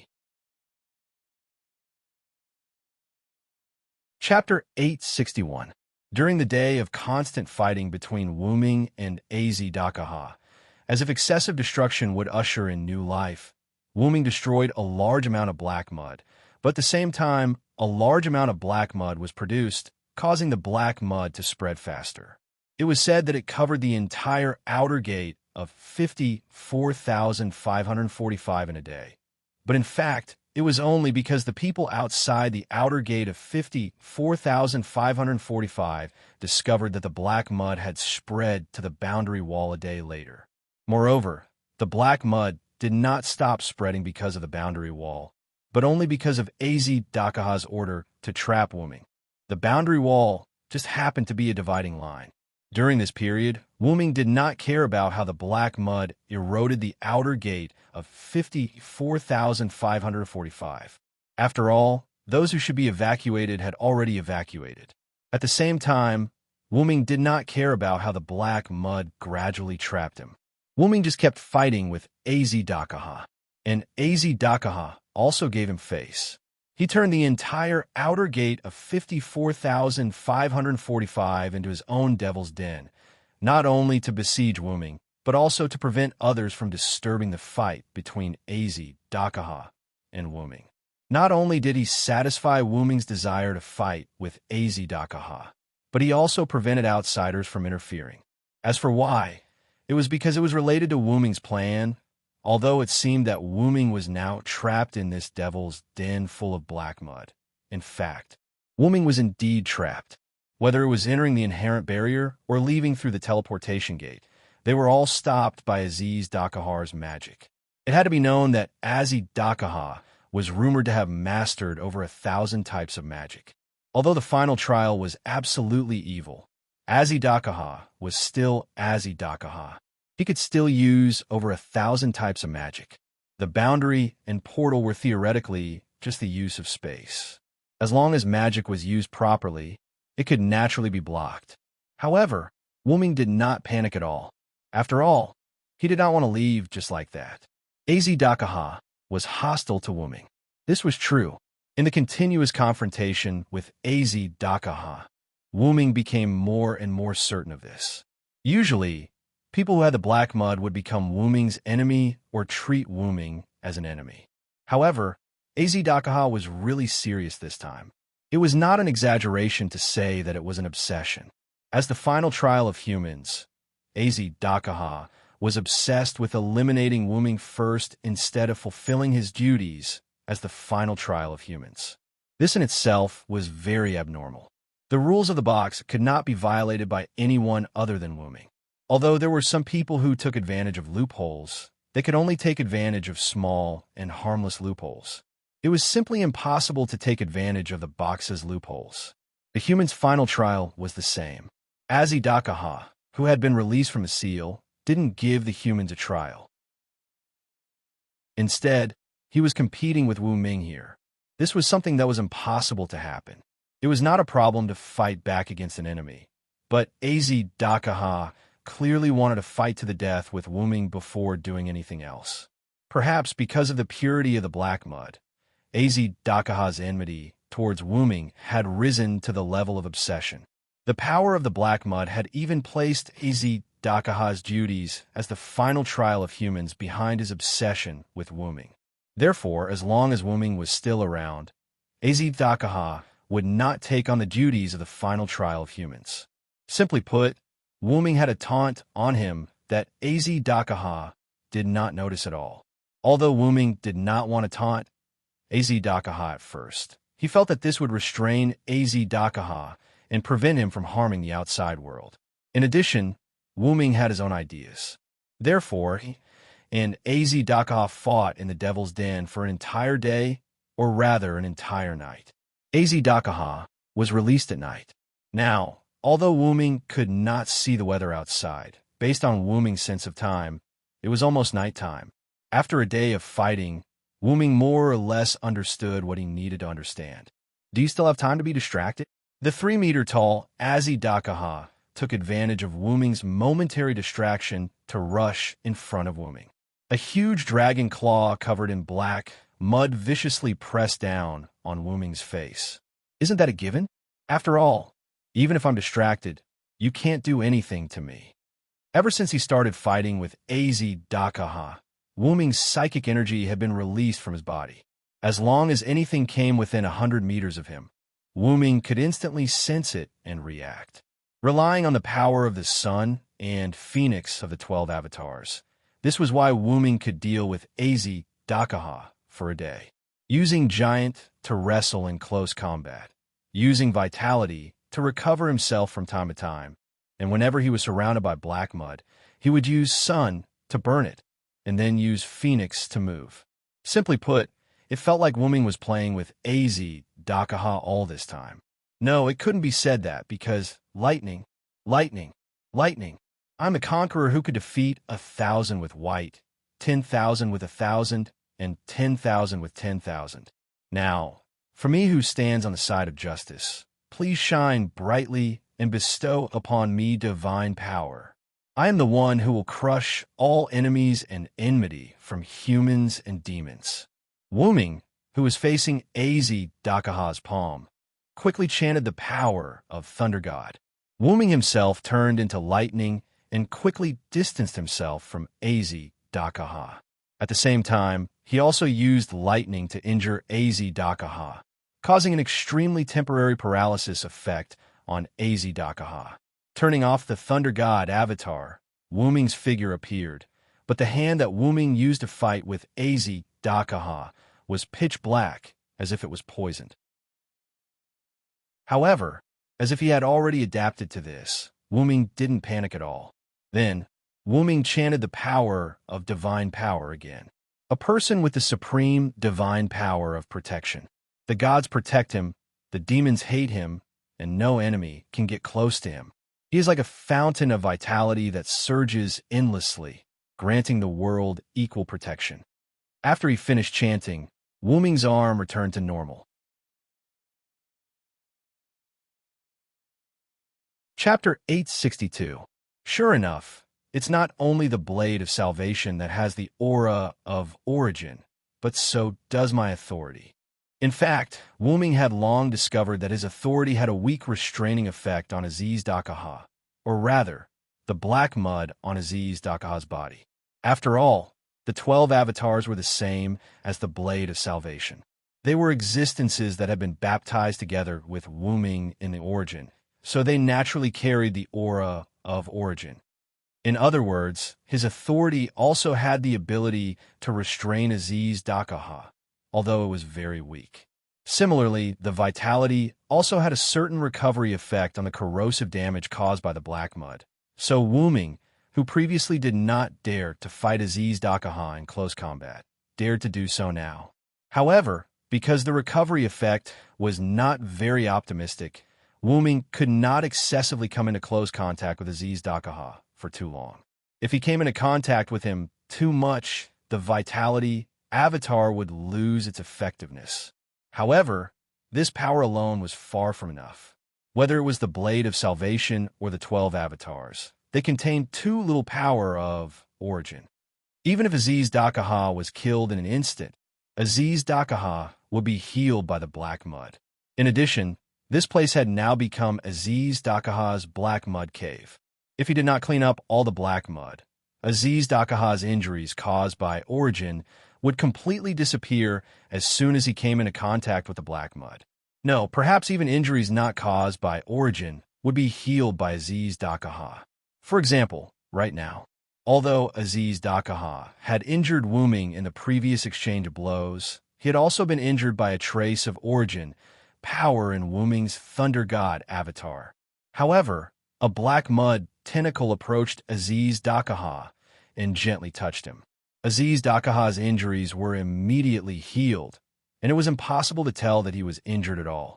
From this, it could be seen that Wu Ming was still unable to completely destroy Aziz Dakaha. Without power, you can't do anything to me.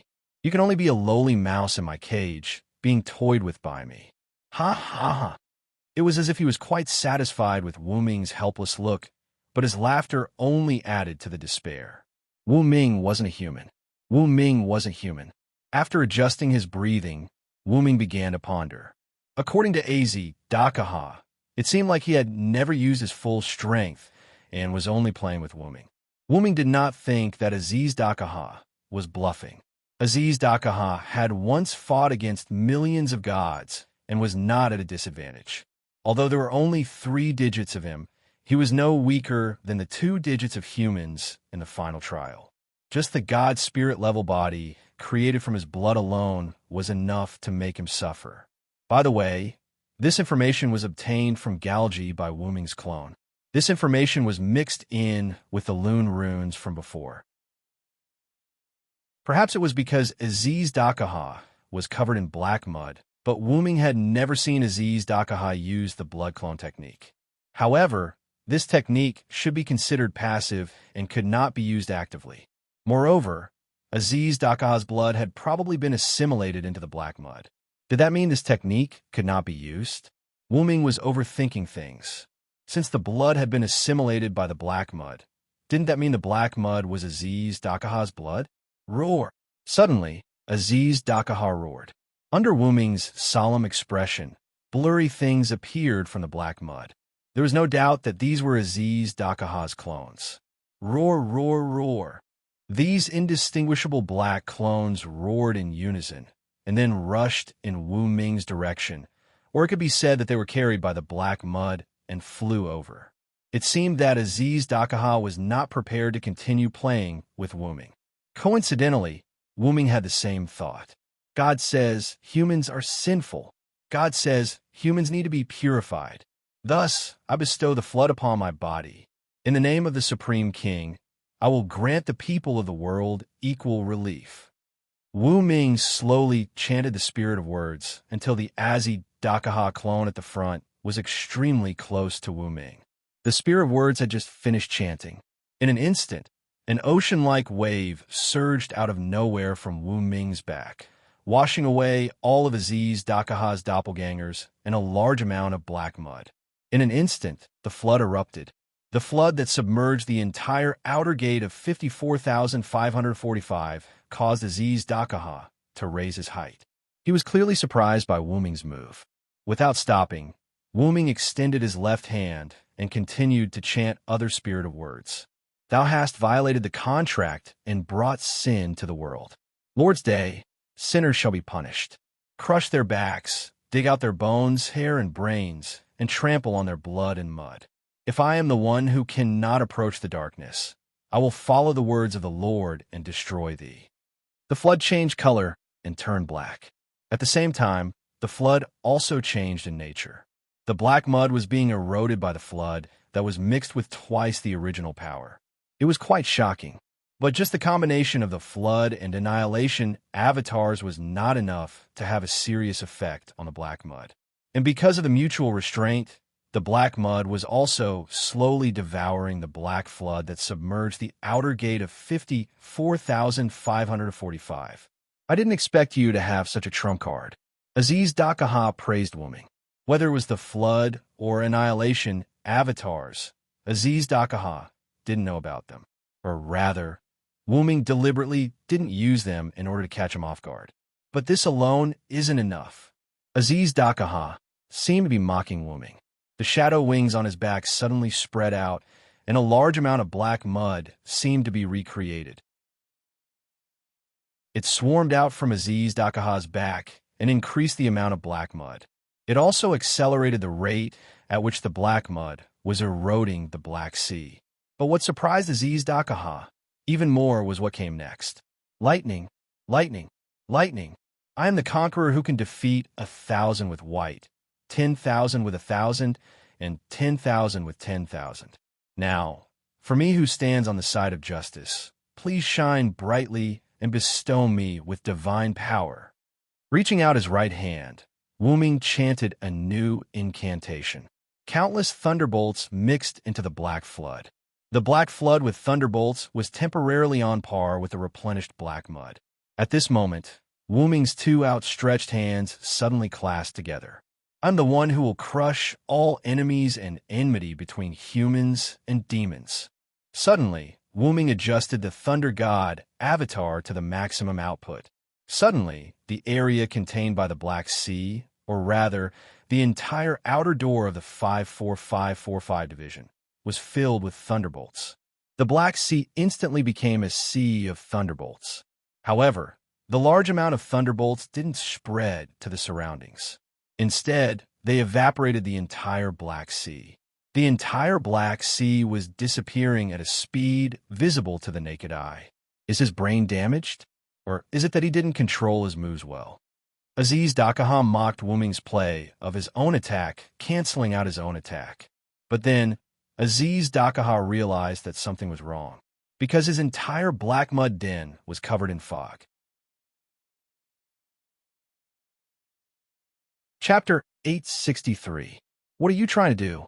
Az Dakaha couldn't help but shout.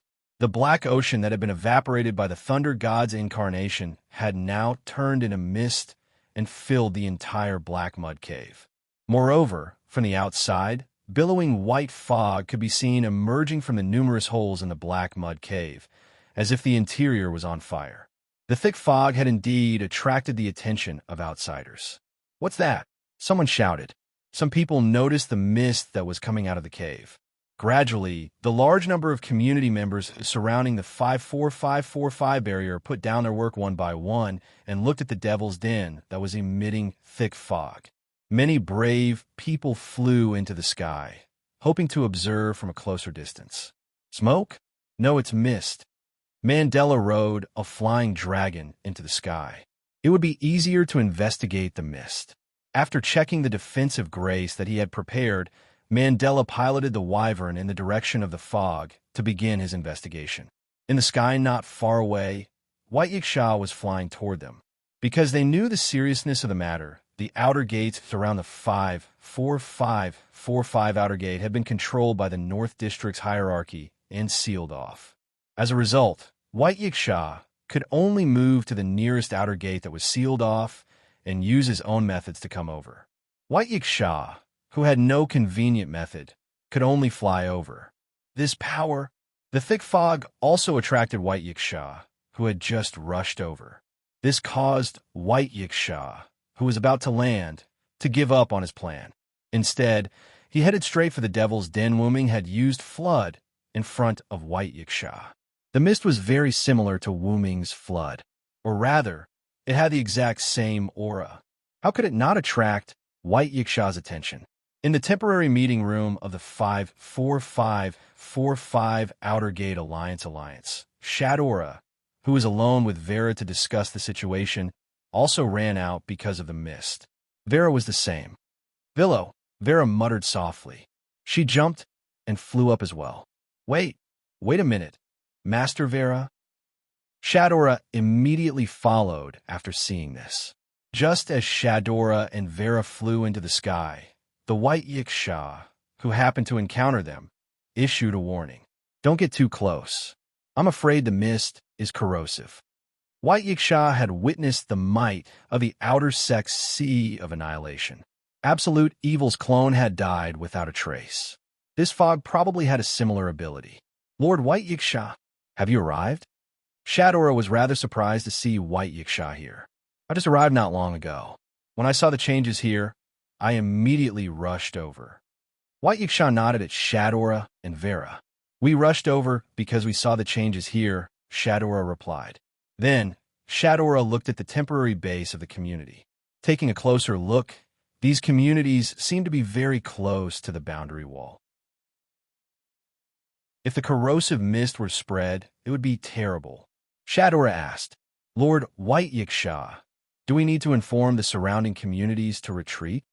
Although she was in the same class as White Yiksha, compared to White Yiksha, there was nothing wrong with Shadora asking White Yiksha whether it was strength or experience. However, Vera answered Shadora instead of White Yiksha. This is a gift from the Villo. It has the aura of a Villo. Vera meant that there was no need to retreat. Not only that, but Vera also gave White Yiksha the urge to rush in. Don't act rashly, Vera. Seeing that Vera had such an impulse, White Yiksha said to Vera. Then, White Yiksha turned to Shadora. Let's get the others to retreat first. After all, I don't know what's going on inside. Okay, Lord White Yiksha. I'll inform everyone now. But at this moment, a figure fell from the sky. That's Big Brother Mandela? Shadora was shocked. Why did Mandela fall from the sky all of a sudden? Could it be that he was in danger? Although they didn't know what happened to Mandela, White Yiksha and the others wouldn't watch Mandela fall just like that. Swish! Suddenly, White Yiksha shot out at the speed of a rocket, easily rescuing the fallen Mandela and the wyvern carrying Mandela. Vera and Shadora also flew over one after the other. Big Brother Mandela, Shadora yelled and flew to White Yiksha's side. White Yiksha held the unconscious wyvern in one hand and the unconscious Mandela in the other. His expression was rather solemn. No matter if it was the wyvern or Mandela's body, or rather, their skin was filled with burn marks. They must have been accidentally corroded by the spreading mist during the investigation. But don't worry, it's just a severe burn on the skin, White Yiksha said and handed the wyvern and Mandela to Shadora. Perhaps a severe burn on the skin outside the box was a serious injury, but it was only a minor injury inside the box. Moreover, Mandela was a subspecies of the fire dragon and had a certain resistance to fire damage, so Mandela wasn't seriously injured. Shadora, after bringing Mandela back, immediately informed the surrounding communities to retreat by 10 kilometers and pay attention to any changes here. If there's no other way, retreat further. Yes, Sir White Yiksha. Shadora, who was concerned about her brother, nodded immediately and flew down with Mandela and the wyvern. Then, White Yiksha looked at the mist released by the demon's den and said to Vera, "It can even burn a subspecies of the fire dragon, and it looks like the aftermath." "This mist isn't simple," White Yiksha said. Although she knew that Wu Ming was powerful, Wu Ming always brought her new surprises. "The Villo is in danger," Vera said, and was about to barge in again. "Is this really okay?" Perhaps because there were no outsiders, White Yiksha's rather strange words entered Vera's ears. Although the Villo isn't safe, it isn't dangerous either. "I know that guy better than thou." No matter what, White Yiksha had the advantage over Vera in terms of time and understanding. That guy isn't someone who could be defeated easily, even if the opponent is absolute evil. Otherwise, Wu-Ming wouldn't have been able to create such a huge commotion after fighting with Az Dakaha for a day. Although that was the case, it wasn't a reason to stop Vera. Knowing this, White Yiksha immediately flew in front of Vera and spoke again. Who knows, it might be a crucial moment now. If thou barge in, it might ruin the Villo's plan. Ugh. Vera was instantly embarrassed. It had to be said that this was exactly what Vera wanted. Indeed, after all, Wu-Ming and Az Dakaha had been fighting inside for a day. What if it was a crucial moment now, and Vera suddenly barged in and disrupted it? It's better for us to stay on the periphery and observe the situation. However, at this moment, a heat wave that distorted space shot out from a corner of the demon's den and crashed into the boundary wall, causing a shocking explosion. Chapter 864. The timeline jumped forward a few minutes. The fog created by Wu-Ming's Thunder God avatar had yet to spread outside. A large amount of fog was concentrated in the Devil's Den, which was not very permeable and would not dissipate in a short time. First, the fog corroded the interior of the Devil's Den, and the interior of the Devil's Den was completely filled with black mud. When the fog came into contact with the black mud, there was the sound of something being corroded. The corroded black mud had no choice but to passively endure it because the fog was too small. Unless the black mud filled the entire Devil's Den, it would not be able to do anything. What is this? Az Dakaha recognized the nature of the mist. Az Dakaha was surprised to see the true nature of the fog. It was a black sea of gas molecules, and these molecules carried the power of flood and annihilation. It was this power that was constantly corroding the black mud. However, as these gas molecules corroded the black mud, the fog molecules themselves were also dying. After all, the black mud also had the ability to corrode. When the gas molecules corroded the black mud, they would also be corroded by the black mud. It could be said that even if the black mud could only passively endure it, it would not suffer much. However, these gas molecules were originally sacrificial pawns. Their purpose was to provide cover for Wu-Ming, so it did not matter if they were used up. Since it was to provide cover, Wu-Ming naturally had plans to do something. As an existence with a similar mind, Az Dakaha would not just wait for Wu-Ming to continue. Don't even think about it. No matter what Wu-Ming wanted to do, Az Dakaha would not let Wu-Ming have his way. As he spoke, Az Dakaha opened his mouth. The inside of his mouth was also covered in black mud. It was so dark that no one could tell what it originally looked like. Only his black fangs were as sharp as ever. In this pitch-black mouth, flashes of flames suddenly appeared between the fangs and moved restlessly. In an instant, Wu-Ming, who was hidden in the fog, could clearly feel that the world had begun to shake. Legend had it that the three-headed mystic dragon was a human king who was guided by the evil god of the sect of fire, Angola Manuel. Before he was defeated, he had destroyed a third of the world. This inheritance that destroyed a third of the world became Az Dakaha's gift in the box court world. It was also known as the strongest gift of the Lightning series, the Kvarina of the Hegemon's Halo. At this moment, the radiance of the Kvarina that Az Dakaha spoke of gradually solidified. During this process, a trace of black aura climbed onto the radiance and dyed the Kvarina black. Without a doubt, it was the source of black mud. No matter what you undo, I will kill you before you complete it. Az Dakaha was prepared to use the Kvarina mixed with the source of black mud to completely eliminate Wu-Ming. With that, Az Dakaha spat out the Kvarina, which had been strengthened by the black origin soil, towards the ground. An ominous wave of extreme heat shot out from Az Dakaha's mouth. It was a heat that could melt steel in an instant. Then, an extremely strange scene occurred. A heat ray more than 10 meters in diameter shot out from the 3-meter-tall Az Dakaha's mouth. Under Az Dakaha's control, it shot straight towards Wu-Ming's position, or rather, the position before the fog covered Wu-Ming's figure. The fog that came into contact with the heat ray disappeared in an instant, and the fog near the heat ray evaporated completely. In the end, The heat ray hit Wuming's position and caused a violent explosion. Not only that, but the Karina continued to be released. In the end, the black mud cave was penetrated and the Karina was spat out by Az Dakaha. But at this moment, Wuming's voice entered Az Dakaha's ears. Az Dakaha was sure that Wuming was behind him. In other words, Wuming had dodged Az Dakaha's prize technique. Perhaps it was the interference of the corrosive fog that caused Az Dakaha's perception to drop for a moment, so he didn't notice Wuming's movement. As for Wuming, he had already started chanting the words of the phoenix incarnation when the fog had covered his body. He arrived behind Az Dakaha. However, before Az Dakaha could get angry, a feeling of surprise rushed to his mind. For victory, quickly come before me. Undying sun, please bestow upon me a shining steed.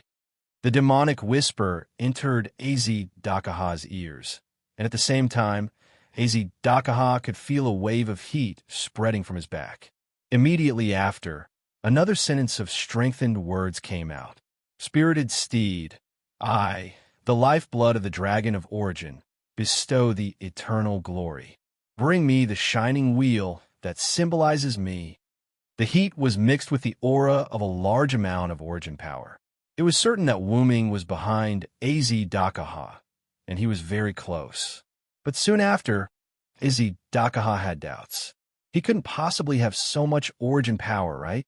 But what was certain was that if Az Dakaha was hit by this move, there was a high possibility that he would be killed, ignoring the rules of the box court. It was a huge crisis, but Az Dakaha wouldn't just sit there and wait for death. If Silent Wonder's attack hit Aziz Dakaha, then Aziz Dakaha might be able to insta-kill him.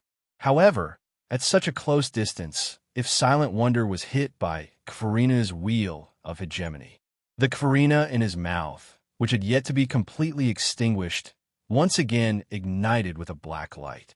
Aziz Dakaha abruptly turned his body and shot it out. A heat ray that was several meters long instantly covered everything in front of Az Dakaha. Although the Kfarina's power and range weren't as strong as before, because it wasn't charged, Az Dakaha didn't think that Wuming could withstand this attack. Where are you attacking, Az Dakaha? Wuming's figure appeared as he spoke, and Wuming's current position was right next to the heat ray that hadn't ended yet. Az Dakaha was right. Wuming couldn't withstand the Kfarina mixed with black mud, but if Az Dakaha couldn't hit Wuming, it would be a different matter. It could be said that if Az Dakaha had released the Kfarina, Wuming would have died without a doubt. But Az Dakaha had missed. How is this possible? Az Dakaha's pitch-black pupils dilated a little. Clearly, he didn't believe that he had made a mistake.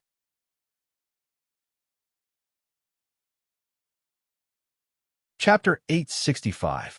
At such a close distance, how could the three-headed demonic dragon, Aziz Dakaha, who was the ultimate evil god of the sect of fire, make a mistake? In Aziz Dakaha's perception, Wuming was clearly behind him. How could he have shifted his position? How could Aziz Dakaha's Kfarina just miss Wuming by a hair's breadth? Whoosh! A few gusts of wind blew past Aziz Dakaha's face. The fog that was slowly dissipating due to the heat rays was also accelerated by the gusts of wind, causing it to dissipate even faster. The multiple layers of wind will refract light. The principle of light refraction was simple. It was nothing more than the refraction of light through different media at different speeds. Aziz Dakaha's guess was right. Wuming had used the storm incarnation to control the wind, allowing the multiple layers of wind to refract light. This caused Aziz Dakaha's Kfarina to shift a little bit. As for how to do it, Wuming referred to Altoria's Wind King barrier. As the closest person to Altoria, Wuming was very familiar with everything about Altoria, including the Wind King barrier that Merlin had designed for Altoria to hide Excalibur. Altoria's Wind King barrier was not so much a noble artifact as it was a special magic trick. The principle was simple. It simply used the multiple layers of wind attached to the holy sword to change the refractive index of light to achieve the effect of hiding the sword, preventing the opponent from obtaining information about the weapon. However, the Wind King barrier could only achieve the effect of hiding and not refracting. It could not shift Wuming's figure, and it was even more difficult to shift Kvarina, which was mixed with black origin soil. However, with other assistance, there would be no problem. The fog that filled the Devil's Den was the product of Wuming's thunder incarnation to change the form of flood and annihilation. Naturally, it was also Wuming's authority. Thus, it was relatively easy to control. The mist itself was a thin layer of water, but Wuming's mist was an even thinner existence. As everyone knew, water could be refracted. Fog's refraction effect was weaker than water's, but it could still do the same. Whether it was the fog that seemed to be blown away when Aziz Dakaha used Kvarina, or the fog that combined with wind to shift Wuming's position, it was all done by Wuming. However, a simple refraction of light could not make Aziz Dakaha fall for Wuming's trick. Putting aside Aziz Dakaha's 3-digit strength, Aziz Dakaha was also considered a wise man. He was not stupid to that extent. Therefore, relying only on storm, flood, and annihilation was still insufficient. In the end, Wuming activated the rarely used Magician Incarnation. When the Magician Incarnation that could perform the miracles of the gods, the Storm Incarnation that brought with it multiple layers of wind, and the Flood Incarnation and the Annihilation Incarnation that were affected by the Thunder God Incarnation, the combination of these three brought about a trick that fooled Aziz Dakaha. The wind covered Wuming's figure, and the fog refracted Wuming's figure.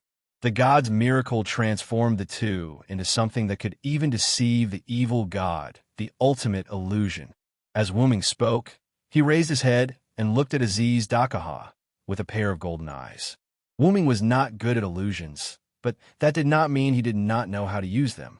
Back in Britain, Wuming was influenced by Merlin's powerful illusions. He had a lot of experience in illusions, and today, it came in handy. Although Wuming did not put much effort into illusions, but with the combination of multiple powers, he finally achieved an ultimate illusion that could even deceive the gods. Aziz Dakaha's mistake was the best proof of Wuming's illusion. Just a trick to fool people. How dare you keep me in the dark? Aziz Dakaha was enraged. If Wuming could defeat him in a head-on battle, he would be convinced and would not be angry. After all, Wuming was the root dragon. Even if he was defeated by Wuming, there was nothing to be ashamed of. But Wuming had used a trick like illusions to get behind him. Putting aside the issue of identity, Aziz Dakaha was a 3-headed demonic dragon who had mastered thousands of magic spells. It was a great humiliation that he was blinded by illusions. However, Aziz Dakaha did not need to worry about anger. He had no time to dodge. What he needed to think about now was how to deal with Wuming's sun that had been compressed to the size of a palm and was about to explode. The heat that he had sensed at the beginning was coming from this sun. Checkmate, Aziz Dakaha. With Wuming's smile, Aziz Dakaha was covered in the light of the sun. Outside the Devil's Den, the members of the community who had formed an alliance around the realm wall were terrified. After Shadora conveyed White Yiksha's instructions, they began to retreat. The huge heat ray that had pierced through the Devil's Den had destroyed a large piece of the realm wall. The aftermath of the explosion had affected many people. Although no one was killed, many were injured.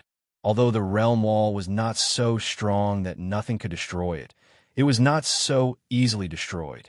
As a huge barrier that divided the community, the quality of the realm wall was naturally guaranteed. Not to mention, there was the existence of the realm gate on the realm wall, which increased the quality of the realm wall to another level. However, it was the strange heat ray that had shot out from the Devil's Den that had easily destroyed the realm wall. However, they could not be sure who had launched the attack just now. Was it absolute evil, or was it a hero who was fighting absolute evil? However, they could be sure that it was absolute evil or the hero who was fighting absolute evil. No matter who had launched the terrifying attack just now, the other person who could fight with the opponent for a day could be said to be a formidable expert. If these people had only taken the incident of the 5-4-5-4-5 outer gate being submerged in black mud seriously before, they were now terrified. This was also why they had started to retreat without hesitation when they learned that White Yiksha had signaled for everyone to retreat. After all, this was something that could not be helped. A member of the community in the retreating team would occasionally look at the pitch-black devil's den behind them. If there was another heat ray like the one just now and it hit them, the consequences would be unimaginable. It was better to retreat for a while first. Then he looked at White Yiksha and Vera, who were floating in the sky, and sighed in relief. Now, the ruler of the East Burrow, White Yiksha, and the most powerful demon in the North Burrow, Vera, were covering for their retreat. Even if there was another attack like the one just now, there was nothing to be afraid of. Reality proved that this person was overthinking. White Yiksha and Vera were indeed covering for their retreat, but the two of them still had lingering fears from the attack just now. That was absolute evil's move. Chapter 866. White Yiksha's expression was extremely serious. He was absolutely certain that it was absolute evil Azzy Dakaha's move. The strongest gift of the flash element, Kvarina, was formed from the inheritance that destroyed 1/3 of the world. Villa will be fine. Although Vera comforted herself, she was still worried about Wuming. Since Vera was already like this, White Yiksha was naturally not any better. Even if she retrieved the spirit core, she might not be able to deal with absolute evil. If it's really the end. However, before White Yiksha could finish speaking, the entire devil's den instantly turned red, as if it was burning from the inside. Sensing the danger, White Yiksha immediately retreated. Then, a blazing pillar of fire shot up into the sky. The entire sky was dyed red, and space began to distort from the heat of the pillar of fire. This is the flames of the sun. White Yiksha raised a hand and covered half of his face. The eruption of the pillar of fire caused a violent gale. The gale seemed to be blowing away the air, sweeping away some of the surrounding teams that had yet to completely retreat. Everyone felt suffocated for more than 10 seconds. After withstanding the strong wind with great difficulty, what came next was the extreme heat. The realm wall began to slowly melt, and part of the land outside the realm wall directly turned into magma. Among the Alliance members who had yet to completely retreat, many things, such as tents, paper, and human hair, were directly ignited by the heat of the pillar of fire. Even many people's clothes were burning. Even Shadora and the others with the Fire Dragon bloodline could not withstand the heat. The sweat that they had just excreted immediately evaporated, and their bodies also felt a severe lack of water. Some ordinary people did not even sweat and directly fainted. Some special races were also affected. For example, the body of Aisha Ignafartes, who came to volunteer as support, even fluctuated as if she was about to die. Jack was so scared that he immediately used his body to protect Aisha. It could be said that if White Yiksha had not asked the Alliance members to start retreating, many people would have directly evaporated because of the pillar of fire that pierced through the entire Black Mud Denver. After all, the Black Mud Cave covered the entire outer sect of the 5-4-5-4-5. Although it was inconceivable, the fire pillars also covered the entire outer sect of the 5-4-5-4-5. At such a close distance, White Yiksha could completely determine that the fire pillar in front of him had such an ability. Immediately following that, White Yiksha's expression changed because she realized that the pillar of fire had no intention of stopping. It was even accelerating the pillar of fire towards the sky. Not good. Seeing this scene, White Yiksha turned pale with fright. If a pillar of fire with such a range and power rushed into the sky, it would definitely smash a huge hole in the sky surrounding the box court. It might even affect a very large area of the box court curtain. This would definitely have a very serious impact on the box court. At that time, something would definitely happen to some of the races protected by the box curtain. For example, the vampires, who couldn't face the sun directly, would suddenly burn to death under the dangerous sunlight. However, someone was a step faster than White Yiksha. Swish! Vera rushed into the sky at an extremely fast speed like a hot knife through butter. It looked like Vera was prepared to block the powerful pillar of fire that rose from the ground by herself. Vera! White Yiksha cursed inwardly and immediately flew up. This pillar of fire was no trivial matter.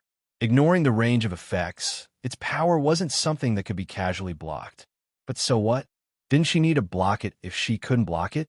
The answer was naturally no. White Yiksha was only complaining that Vera was prepared to take the risk alone. There was no other meaning.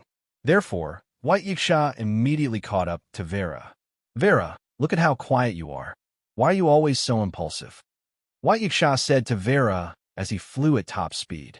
Because they will be in danger, Vera simply replied. Was it because she was a child of the community? White Yiksha glanced at the tiny people on the ground. Although direct sunlight was harmful to ghosts, it wasn't fatal. Vera didn't have to be so anxious, right? If Vera was really so responsible, the position of the North District's ruler would have been hers long ago. There must be other reasons. There's a Villo's aura in the Pillar of Fire. I have to help him resolve it before he makes a mistake. Vera meant that the Villo was the one who set the fire. As expected, it was for Wuming. White Yiksha immediately made a helpless expression. No matter what, this pillar of fire can't shatter the curtains of the box court. Otherwise, it will be troublesome. White Yiksha corrected his expression. I don't have any defense-type gifts. It's too late to summon astral beasts. Vera, do you have any good ideas? To be honest, if you asked White Yiksha to destroy a city and commit murder and arson, she wouldn't have any problems. However, when it came to protection and defense, she really had shortcomings. Furthermore, she had yet to retrieve her spirit core, so she was even more of a dabbler. White Yiksha had also exposed this shortcoming during the Absolute Evil Clone surprise attack. Of course, this couldn't be blamed on White Yiksha. Everyone had their shortcomings. Furthermore, who asked White Yiksha to encounter such perverted crises time and time again? To deal with the doppelgangers of absolute evil. Not to mention White Yiksha herself. Even her sworn enemy would have to put in some effort to annihilate all of them. Of course, if White Yiksha could retrieve the spirit core, she could also do it. If it was a normal attack, White Yiksha would naturally be able to defend against it. However, the Pillar of Fire this time was clearly not a normal attack. It looked like a fatal blow that Wuming had delivered to AZ Dakaha. Regardless of whether AZ Dakaha could block it, she, White Yiksha, had no way of blocking it for a while. Realm Gate. No. Vera's first thought was to use the Realm Gate to move the Pillar of Fire away. However, there was another Realm Gate on the other side of the Realm Gate that might affect others. If it doesn't work, I can only release an equally powerful attack from the opposite direction to cancel it out. Although this method would cause a vertical explosion in the end, it might. No, looking at the range of the Pillar of Fire, the explosion would definitely affect some of the surrounding outer buildings. However, it was still much better than the curtain of the box being broken. In that case, I'll use the power of death to eliminate it. As a great devil born between life and death, Vera naturally controlled the power of death. Moreover, this would not cause an explosion. Vera's expression froze. She increased her flying speed and rushed directly to the top of the Pillar of Fire. Vera waved her hand. A large amount of Black Death energy filled Vera's surroundings and collided directly with the Pillar of Fire. It had to be said that this was effective. However, the range was too small. This Pillar of Fire affected 54,545 outer buildings.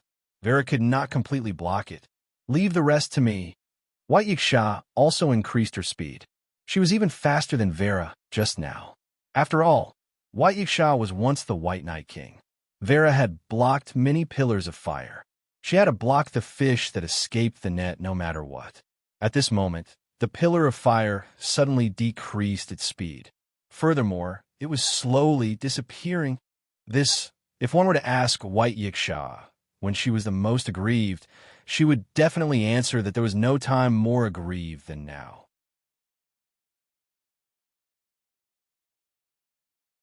Chapter 867. When Wu Ming released the sun, he chanted 2 lines of incantations in a row, which made the sun incarnation double in strength.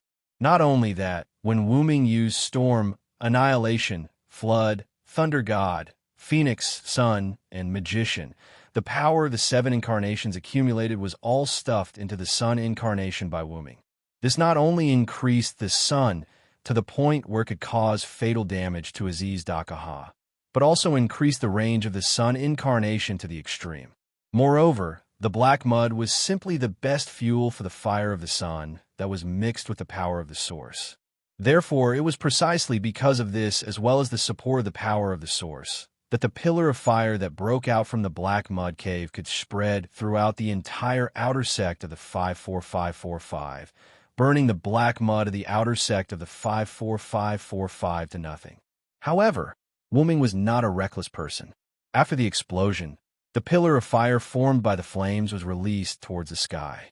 This was done by Wu Ming to prevent the explosion from spreading to the people or things nearby. It could be said that if Wu Ming allowed the sun to explode at will, then even if the people of the Alliance retreated to a certain distance, they would still be directly vaporized. After all, this was the fire of the sun that burned the entire outer sect of the 54545, and more importantly, the surrounding outer sect might also be affected by the flames. However, if the pillar of fire were to explode towards the sky, it would not spread to the people or things around. But if the pillar of fire were to be allowed to soar into the sky, the curtain of the box would definitely be shattered. Therefore, Wu Ming added the power of annihilation to the sun. When the sun erupted to a certain extent, annihilation would be activated and cut the pillar of fire in the middle. As everyone knew, the pillar of fire was not a pillar, but a pillar-like object formed by the continuous eruption of flames. If it was cut in the middle, the first half of the pillar of fire would dissipate, and the remaining power of the second half of the pillar of fire would not be enough to pierce through the curtain of the box. It would not even reach that height. Wu Ming used this to prevent the pillar of fire from piercing through the curtain of the box. Moreover, there was a long distance between the curtains of the box and the ground, which allowed the pillar of fire to erupt for some distance. Once the fire had weakened, annihilation, which had finished its countdown, would cut off the pillar of fire. After all, if he used annihilation to annihilate the pillar of fire from the beginning, it was likely that it would not succeed. After all, the power of sun at this moment was far greater than the power of annihilation. He could only wait for the pillar of fire to weaken before cutting it in the middle to achieve the desired effect. It turned out that Wu Ming was right. After the pillar of fire was cut in the middle, the first half quickly dissipated, and the remaining half of the pillar of fire began to slowly dissipate due to the lack of momentum. Although White Yiksha and Vera didn't know what had happened, they were certain that it was Wu Ming's doing. He didn't need anyone to clean up his mess for him. He could handle it alone. What a headache. I got a big fright. White Yiksha sighed helplessly, as if he was relieved of his burden. It could be said that Wu Ming had once again refreshed White Yiksha's worldview. In short, the crisis of the box's curtain shattering had been resolved. However, this crisis was really child's play compared to the crisis of absolute evil. I wonder how absolute evil is doing. With this in mind, White Yiksha looked down. She wanted to see how absolute evil was doing. Clouds floated around White Yiksha, and at the same time, there were many white clouds that blocked White Yiksha's line of sight. It was obvious how high her current position was. If she was outside the box, it would be a life-threatening height for ordinary humans, but it wasn't considered high in the world of the box. It wasn't considered high for White Yiksha either. With White Yiksha's powerful eyesight, she could still see the ground clearly.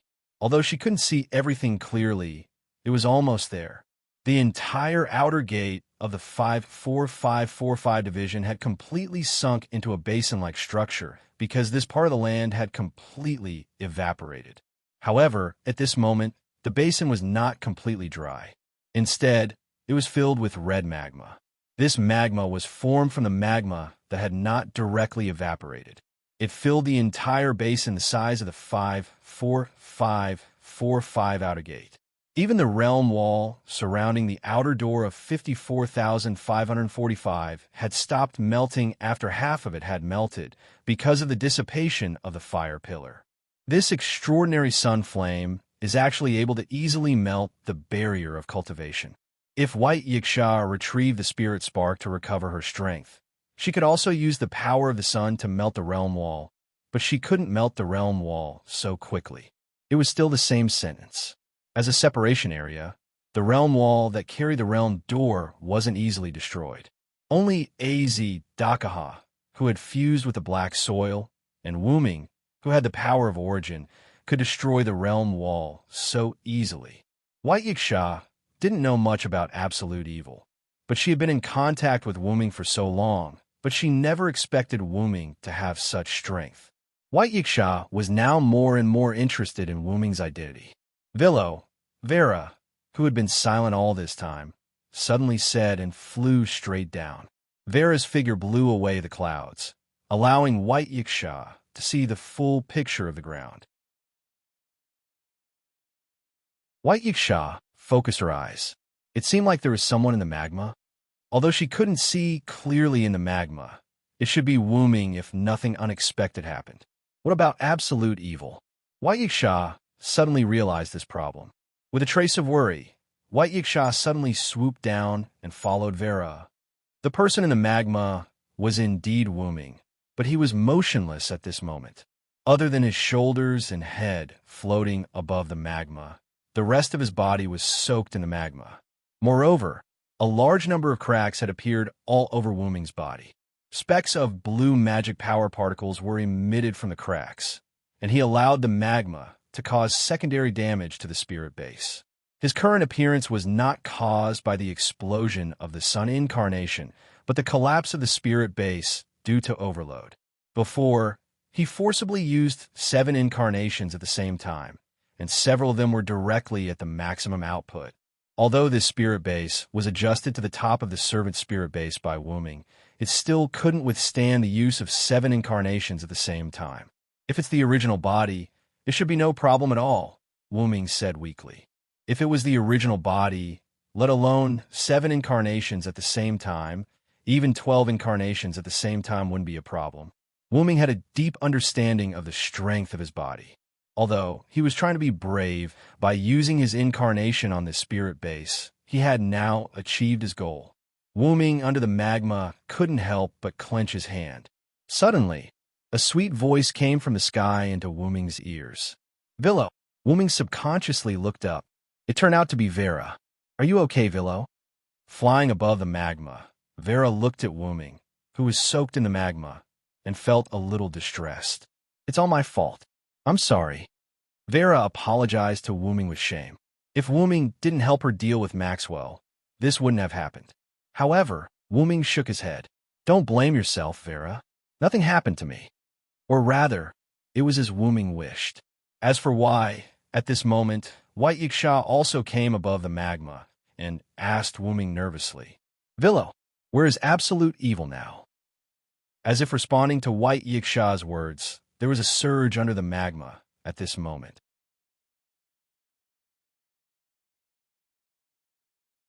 Chapter 868. The reason why White Yiksha asked Wuming about Az Dakaha's whereabouts was because he knew that absolute evil could not be killed. Or rather, absolute evil could not be killed by Wuming, who was not human. The final trial of humans could only be passed by humans. Even if they really had the strength to crush absolute evil and kill it, absolute evil would revive again. That was the rule of the box court. White Yiksha did not know that Wuming could ignore the rules of the box court and kill absolute evil. That was why he was so anxious. After all, if absolute evil was still alive, then it must be like Wuming staying in this magma lake. That was indeed the case. The entire magma lake began to fluctuate bit by bit, as if something was about to be released. Slowly, the entire magma lake began to shake violently. So it's still alive. Wuming, on the other hand, had an as-expected expression. It seemed like he knew that Az Dakaha had not been killed by him. After all, absolute evil can only be passed by humans. As a spirit, you naturally can't kill absolute evil. As White Yiksha spoke, he slowly landed beside Wu Ming and prepared to pull him up and take him away. Because it seemed like absolute evil would not immediately appear from the magma lake, they still had time to retreat. Vera also came to Wu Ming's other side and prepared to cooperate with White Yiksha to rescue Wu Ming from the magma lake. Don't worry about me. This body is about to shatter. Leave first. Wu Ming shook his head and rejected their help. But my community also has a way to heal a spirit's body, Vera said pitifully. Vera did not want Wu Ming to leave just like that. If a hero who stopped absolute evil is sacrificed like this, it will be a huge blow to our morale, White Yiksha added. Moreover, the Alliance had already suffered a large number of casualties because of the fire pillars created by Wu Ming. If their morale dropped further, they would be completely finished. Wu Ming could not help but smile, then shook his head. I have no intention of sacrificing myself. Trust me. Although Wu Ming's tone was as weak as if he was about to pass away, his eyes were still full of vigor and even a little happy. White Yiksha and Vera were rather puzzled. They looked at each other, attempting to find out what Wu Ming was talking about from each other. However, neither of them understood what Wu Ming meant. Do you guys believe me? If you do, then leave this place for now. Absolute evil will definitely fall into my hands today. Vera trusted Wu Ming unconditionally, but not White Yiksha. It wasn't that he didn't trust him, but that he didn't dare to take the risk. Wu Ming looked like he was seriously injured. If absolute evil killed Wu Ming, it would not only be a matter of morale, but there would also be no one here who could restrain absolute evil. Therefore, White Yiksha felt that it was best to retreat first. Otherwise, she could return the divine spark, retrieve the spirit core, and recover her former strength. In the worst-case scenario, White Yiksha could still use his final ability. Let me retrieve the spirit core. There's no need. Wu Ming instantly interrupted White Yiksha. Didn't I say that as long as I'm here, you just have to stay in the lower level? Although Wu Ming did not know if White Yiksha had any means to deal with AZ Dakaha, White Yiksha's expression just now was more like she wanted to perish together with AZ Dakaha. After all, White Yiksha was Wu Ming's friend.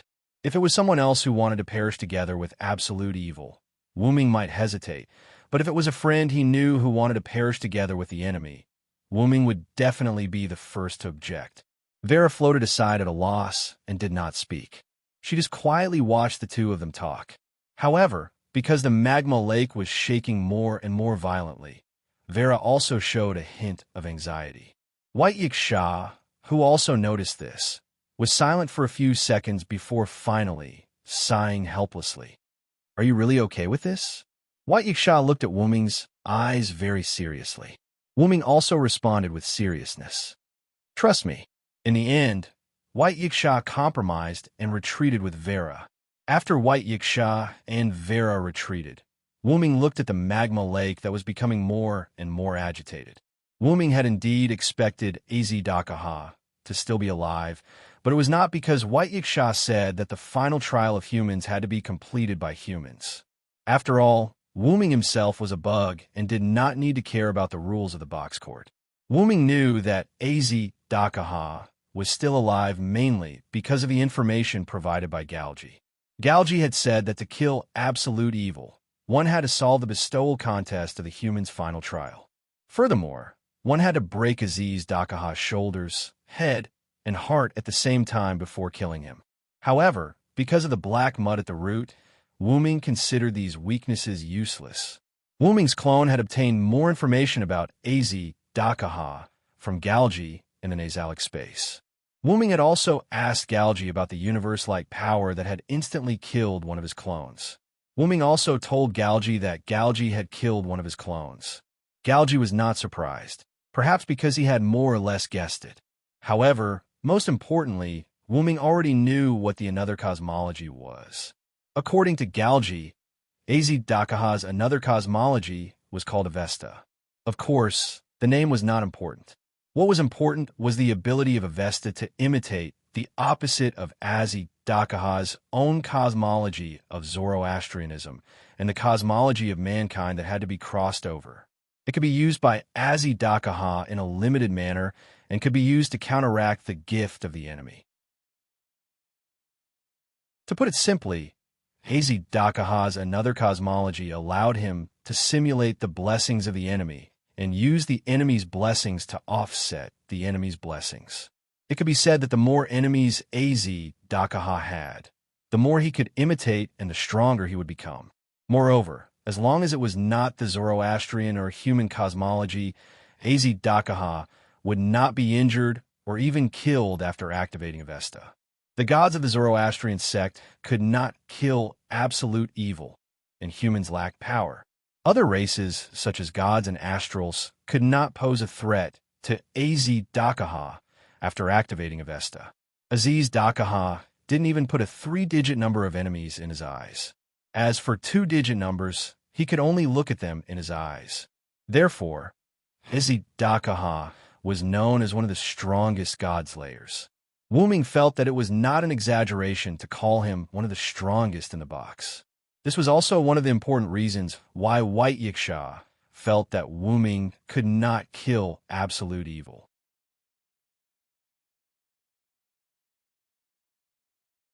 Chapter 869. Wu Ming was neither a fire worship sect deity nor a human. As long as Dakaha had the simulated cosmic atlas, it was impossible for Wu Ming to hurt or even defeat him. Wu Ming could ignore the rules of the box and kill Dakaha. If the sun, which had condensed the power of 7 avatars, hit the defenseless Dakaha, he could definitely kill him. However, Dakaha had the simulated cosmic atlas. If Dakaha had used the power of the simulated cosmic atlas, he might have been able to survive. Perhaps it was a trump card, but Dakaha had never used it. If there was a crisis, Dakaha would definitely use it. And this so-called crisis was just like what happened just now. Not to mention, after fusing with the origin black mud, Dakaha's another cosmology might have undergone some changes. Therefore, Wu Ming knew that he could not kill Dakaha. In other words, Wu Ming's goal from the beginning was not to kill Dakaha, but something else. With that thought in mind, Wu Ming looked at the large whirlpool that had appeared on the magma lake. It was almost time for Dakaha to appear. Walala, like a carp leaping out of the water, Dakaha broke through the magma and flew into the sky. At this moment, Dakaha was still covered in black mud, but the amount of black mud seemed to be much thinner than before. Dakaha's heart seemed to have become transparent. The huge heart kept beating, but other than that, it did not look like he had been soaked in magma, nor did it look like he had been hit by Wu Ming's sun avatar. But Dakaha knew very well that he was almost killed. If he hadn't activated the another cosmology simulation in time, he wouldn't have been able to save himself. I have to say, my old enemy, I have underestimated you. So then, Dakaha opened his mouth again, and the black light began to condense. This was the sign of the Kvarina. I have decided to kill you here and now. In the face of the Kvarina, which was right in front of him, Wu Ming did not show the slightest hint of panic. You can't do it, Dakaha. Although his voice was weak, Wu Ming had a smile on his face. He did not look like he was about to be killed. Then come and try. The black light in Dakaha's mouth became more solid, and it looked like it was about to explode. Even now, you still haven't noticed? Your heart. Wu Ming couldn't help but sigh. His sigh wasn't for anything else, but for the fact that Dakaha hadn't discovered something yet. Dakaha thought that Wu Ming was talking about his heart being exposed, but Dakaha did not take it seriously. It's just my heart that's broken. The rule that you have to break my head, shoulders, and heart to kill me is no longer effective against me with power. Wu Ming was right. The rule was indeed ineffective against Dakaha. So what if the rule is still there? You have to know that you are about to be killed by me. This time, Wu Ming did not care. Is that so? Don't you notice that something is missing? Dakaha was stunned. What? After being reminded by Wu Ming, Dakaha realized what he had lost. Die. Without another word, the enraged Aziz Dakahar spat out the Karina that had fully materialized from his mouth.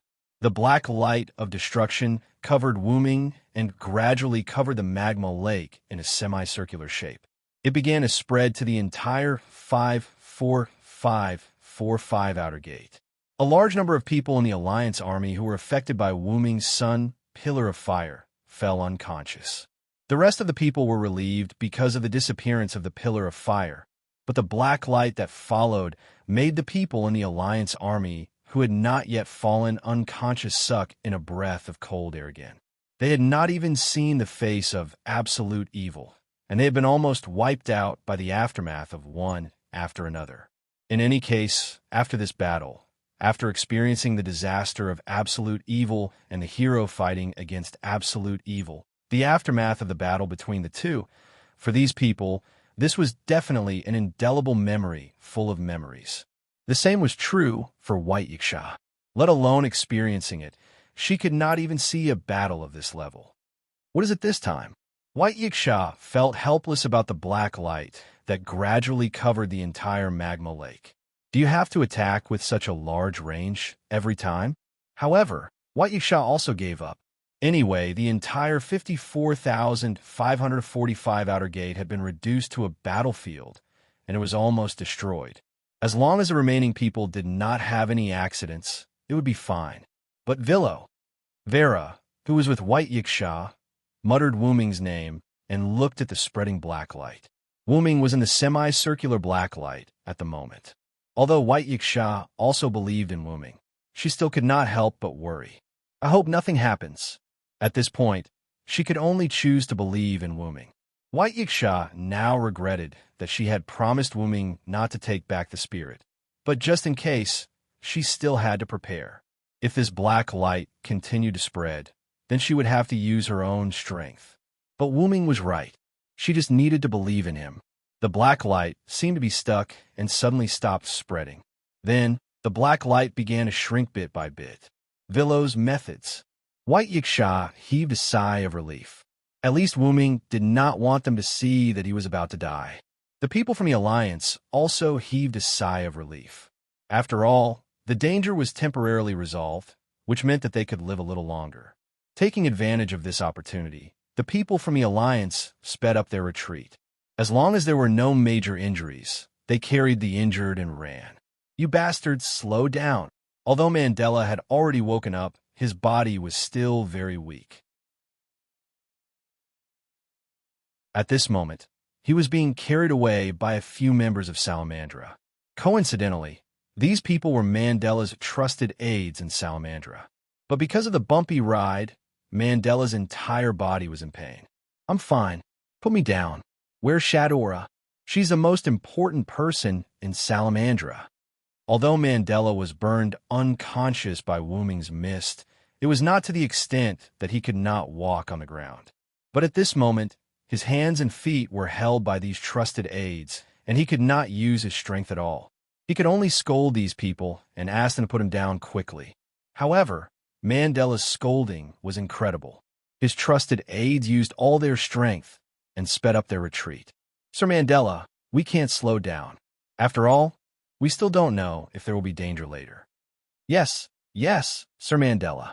We were appointed by Lady Shadora to take care of you. Your life is the most important thing to us. Lady Shadora still has other companions by her side. Our mission is to escort Sir Mandela to a safe place. You better not talk, Mandela. Be careful not to bite your tongue in the wind. As they spoke, they sped up their legs again. Some of them had even started using the blessing of acceleration. As a result, Mandela was jolted even more severely, to the point where he could no longer speak. At this moment, Mandela could only let out meaningless roars. However, when his trusted aides heard this roar, they thought that Mandela's old injury had relapsed and sped up again. They thought that when they reached a safe place, they could rest assured and find a doctor to treat Sir Mandela. They completely ignored Mandela's murderous gaze. How sad.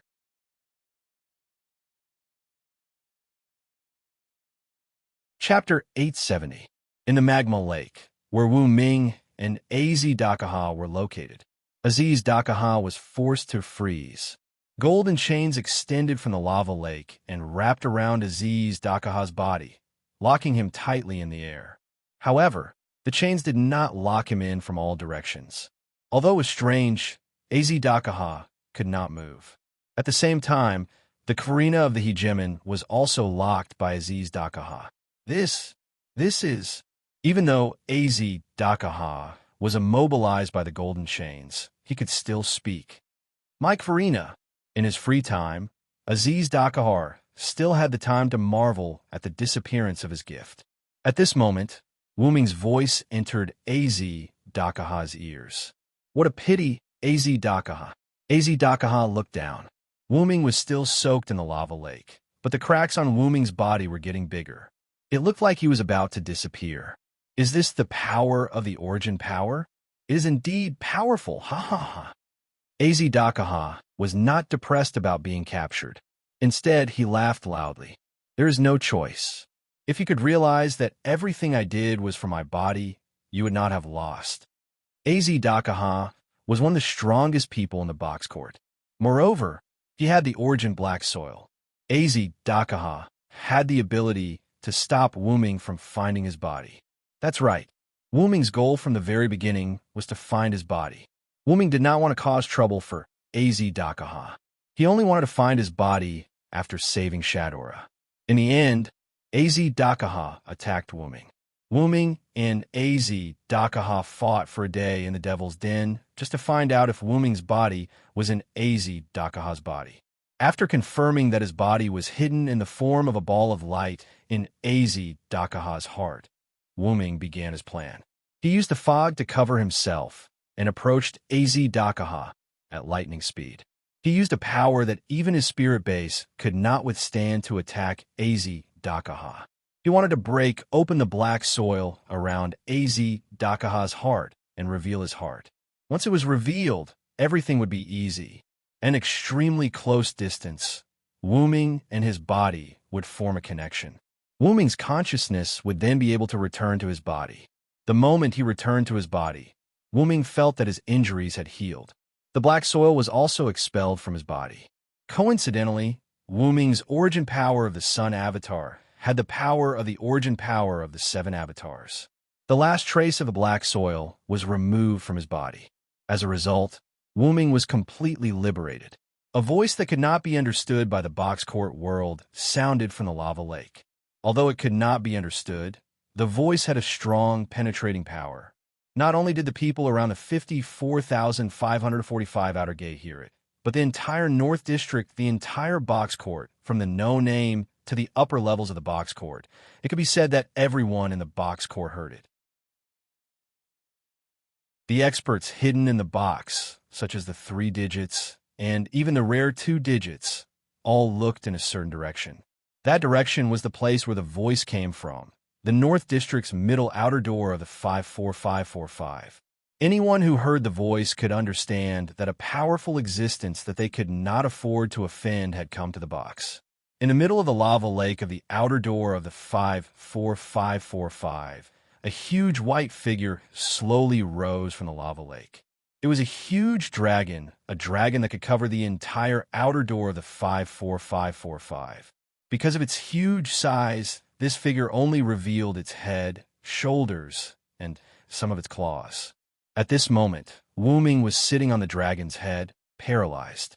To be honest, after my body was affected by the black mud, it unexpectedly grew a step further. Wuming said as he touched his head. The dragon, on the other hand, had some strange feelings.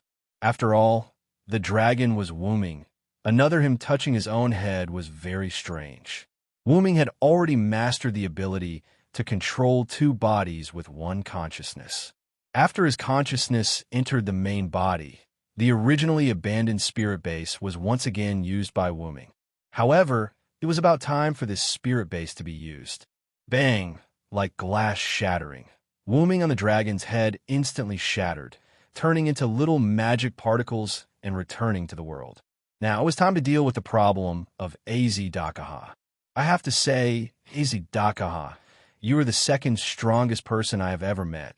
But in the end, you will still be defeated by me." The dragon spoke slowly. Unlike Wu Ming's youthful voice in the spirit-based state, the dragon's voice sounded somewhat ancient. However, this was his real body, which gave Wu Ming a strong sense of belonging. At the same time, Wu Ming raised his dragon claw.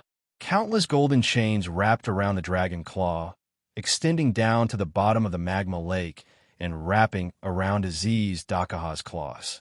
That's right, this was the one that had entangled Az Dakaha, Wu Ming's Heaven's Lock, Enkidu, the one that had not evolved before the root had obtained it.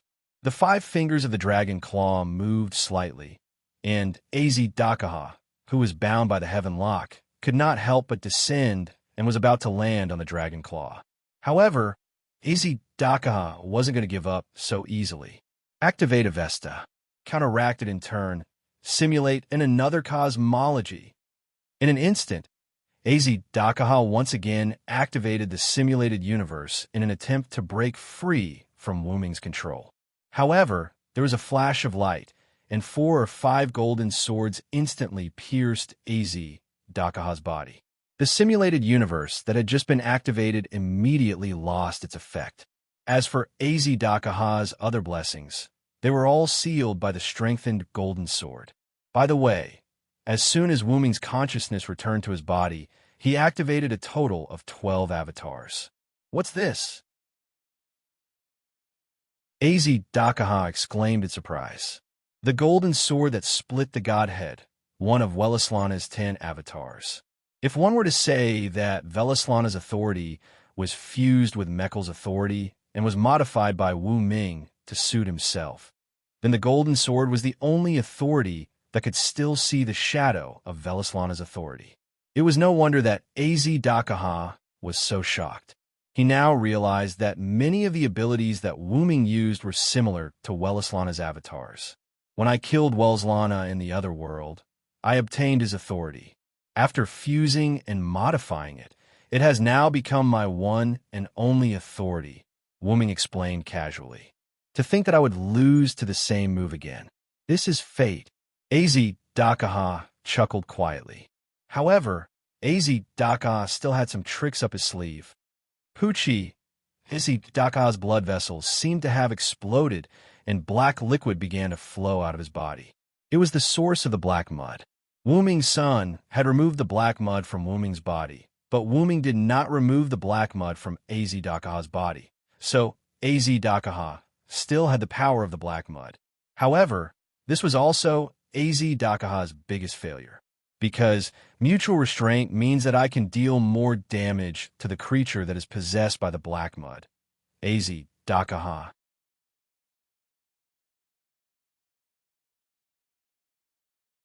Chapter 871. Wu Ming's formless power of origin continued to flow from his body to his dragon claw. Countless white flames were born. This was the fire of origin produced when the concentration of power of origin reached its peak. It could cause obvious damage to the black mud. The black mud gushing out of Az Dakaha's body seemed to have met its natural enemy. It was constantly being burned by the flames, and as the black mud erupted from time to time, the flames would also burn fiercely from time to time, increasing the efficiency of the flames. But no matter what, the result would not change. The black mud gushing out of Az Dakaha's body would inevitably be burned to ashes by the white fire of origin. Not only that, but even the Enkidu that locked Az Dakaha in the sky was filled with a large amount of power of origin. Roar! Az Dakaha couldn't help but let out a painful roar. If you didn't use the power of the black mud, you might be able to live a little longer, Wu Ming said regretfully. Unlike the state of the spirit clone, Wu Ming's power of origin was beyond imagination. And this endless source of power was the black mud of Az Dakaha. It could be said that it was the nemesis of the black mud. It was like seeing a fire and trying to extinguish it with straw. The straw would only be burned by the fire. If Az Dakaha had released all the black mud in his body in his previous state, it would have been easier for Wu Ming to deal with him. But unfortunately, the black mud on Az Dakaha's body had been greatly reduced by Wu Ming's son. But this had no effect on Wu Ming. Gradually, Az body turned pure white. That was the original color of Az body. It seemed that the black mud on Az body was almost completely burned away. Otherwise, the black mud would have been able to wrap around Az body. Roar! Az didn't answer Wuming's question because the burning of his origin power was causing him so much pain that he wanted to die. He kept howling. Wuming could understand this kind of pain. When Gidia had detonated the black mud and injured Wuming, Wuming had also experienced this kind of pain. It was not only physical pain, but also mental pain. It was as if there was no solution, and he could only passively endure it. It was as if he was in hell. Although what was being burned was the black mud, Az still felt pain. As long as there was a trace of the black mud left, he would not be able to escape this pain, this extremely fatal pain. I have indeed lost. Az was finally able to speak instead of howling.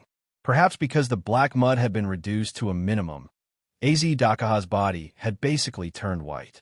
Only a trace of black could be seen on his limbs. Wuming quietly looked at Az and did not interrupt him. Instead, he waited for him to continue speaking. However, after Az finished speaking, he did not speak again. It was as if he had run out of energy and could not speak. Gradually, the black mud completely disappeared. The flames of the origin were also extinguished because of the disappearance of the black mud. Az dragon body turned from black to pure white. His shadow wings also disappeared. He was now like a three-headed lizard, locked in Wuming's dragon claws by the heavenly lock. Reality proved that the black mud had indeed been completely burned away by the flames of the origin. Under Wuming's command, the celestial lock loosened slightly. The pure white, three-headed dragon that was still unable to escape the celestial lock, its four limbs drooped loosely towards the ground. Az left and right heads also drooped naturally. Only the head in the middle seemed to be struggling helplessly before it slowly lifted its head. Its black and white eyes carefully looked at Wuming. Then Az spoke. Dragon of origin, this is indeed your victory. However, absolute evil, that you killed will still be born. This is a trial that humans must overcome. As someone who had temporarily become Wuming's kin because of the black mud, Az now clearly understood what the Dragon of Origin was. At the same time, Az no longer called Wuming an enemy, because now he was the final human trial's absolute evil Az without the black mud. He was no longer Wuming's kin. Your identity and status are indeed above the world. However, the world will not completely give in because of your interference. Even if I cannot be resurrected, a new absolute evil will be born for humans to test. As Az spoke, his head in the middle gradually lowered. You don't have to worry about the future. Wuming did not have any ill intentions. He was just stating the truth. As he was about to die, he could not see the future. Ha! You're right. Being able to let go of everything and enter a deep sleep is not bad. Az laughed as he looked at Wuming. He began to talk to himself. It's a pity the humans did not surpass me. With that, Az head drooped down, and there was no more movement. He's already gone? Although Az looked like he was asleep, he was indeed dead. At this moment, of the two dragon horns on Wuming's head, the one at the back shone. The light shone on Az body, as if it was scanning him. Then, a cold but slightly emotional female voice entered Wuming's mind. Master, it's confirmed that Az is mentally dead. Thank you for your hard work, Kalas. Wuming's voice was filled with emotion. The female voice that appeared in Wuming's mind was Wuming's magic attire. It was an extra sister machine of the same model as Ilia's Ruby and Mayo's Sapphire Sophia, Lapis Kalasbalit. This crown-style magic attire followed Wuming's body to the box garden world. Of course, Enkidu also came with it. After confirming that Az was dead, the heavenly lock around Az body was dispelled. Then it wrapped around Silent Dragon's arm and returned to its original position. Thank you for your hard work, little N. Wu Ming's hard work was indeed related to the two of them helping to deal with absolute evil and checking on absolute evil's death. But more importantly, it was Wu Ming's gratitude to Enkidu and Kalas for protecting his body in the Box Garden world. He thanked them for protecting him. You're tuning into the Warrior Lore YouTube channel. Don't forget to subscribe and join us on this journey to catch the most captivating stories.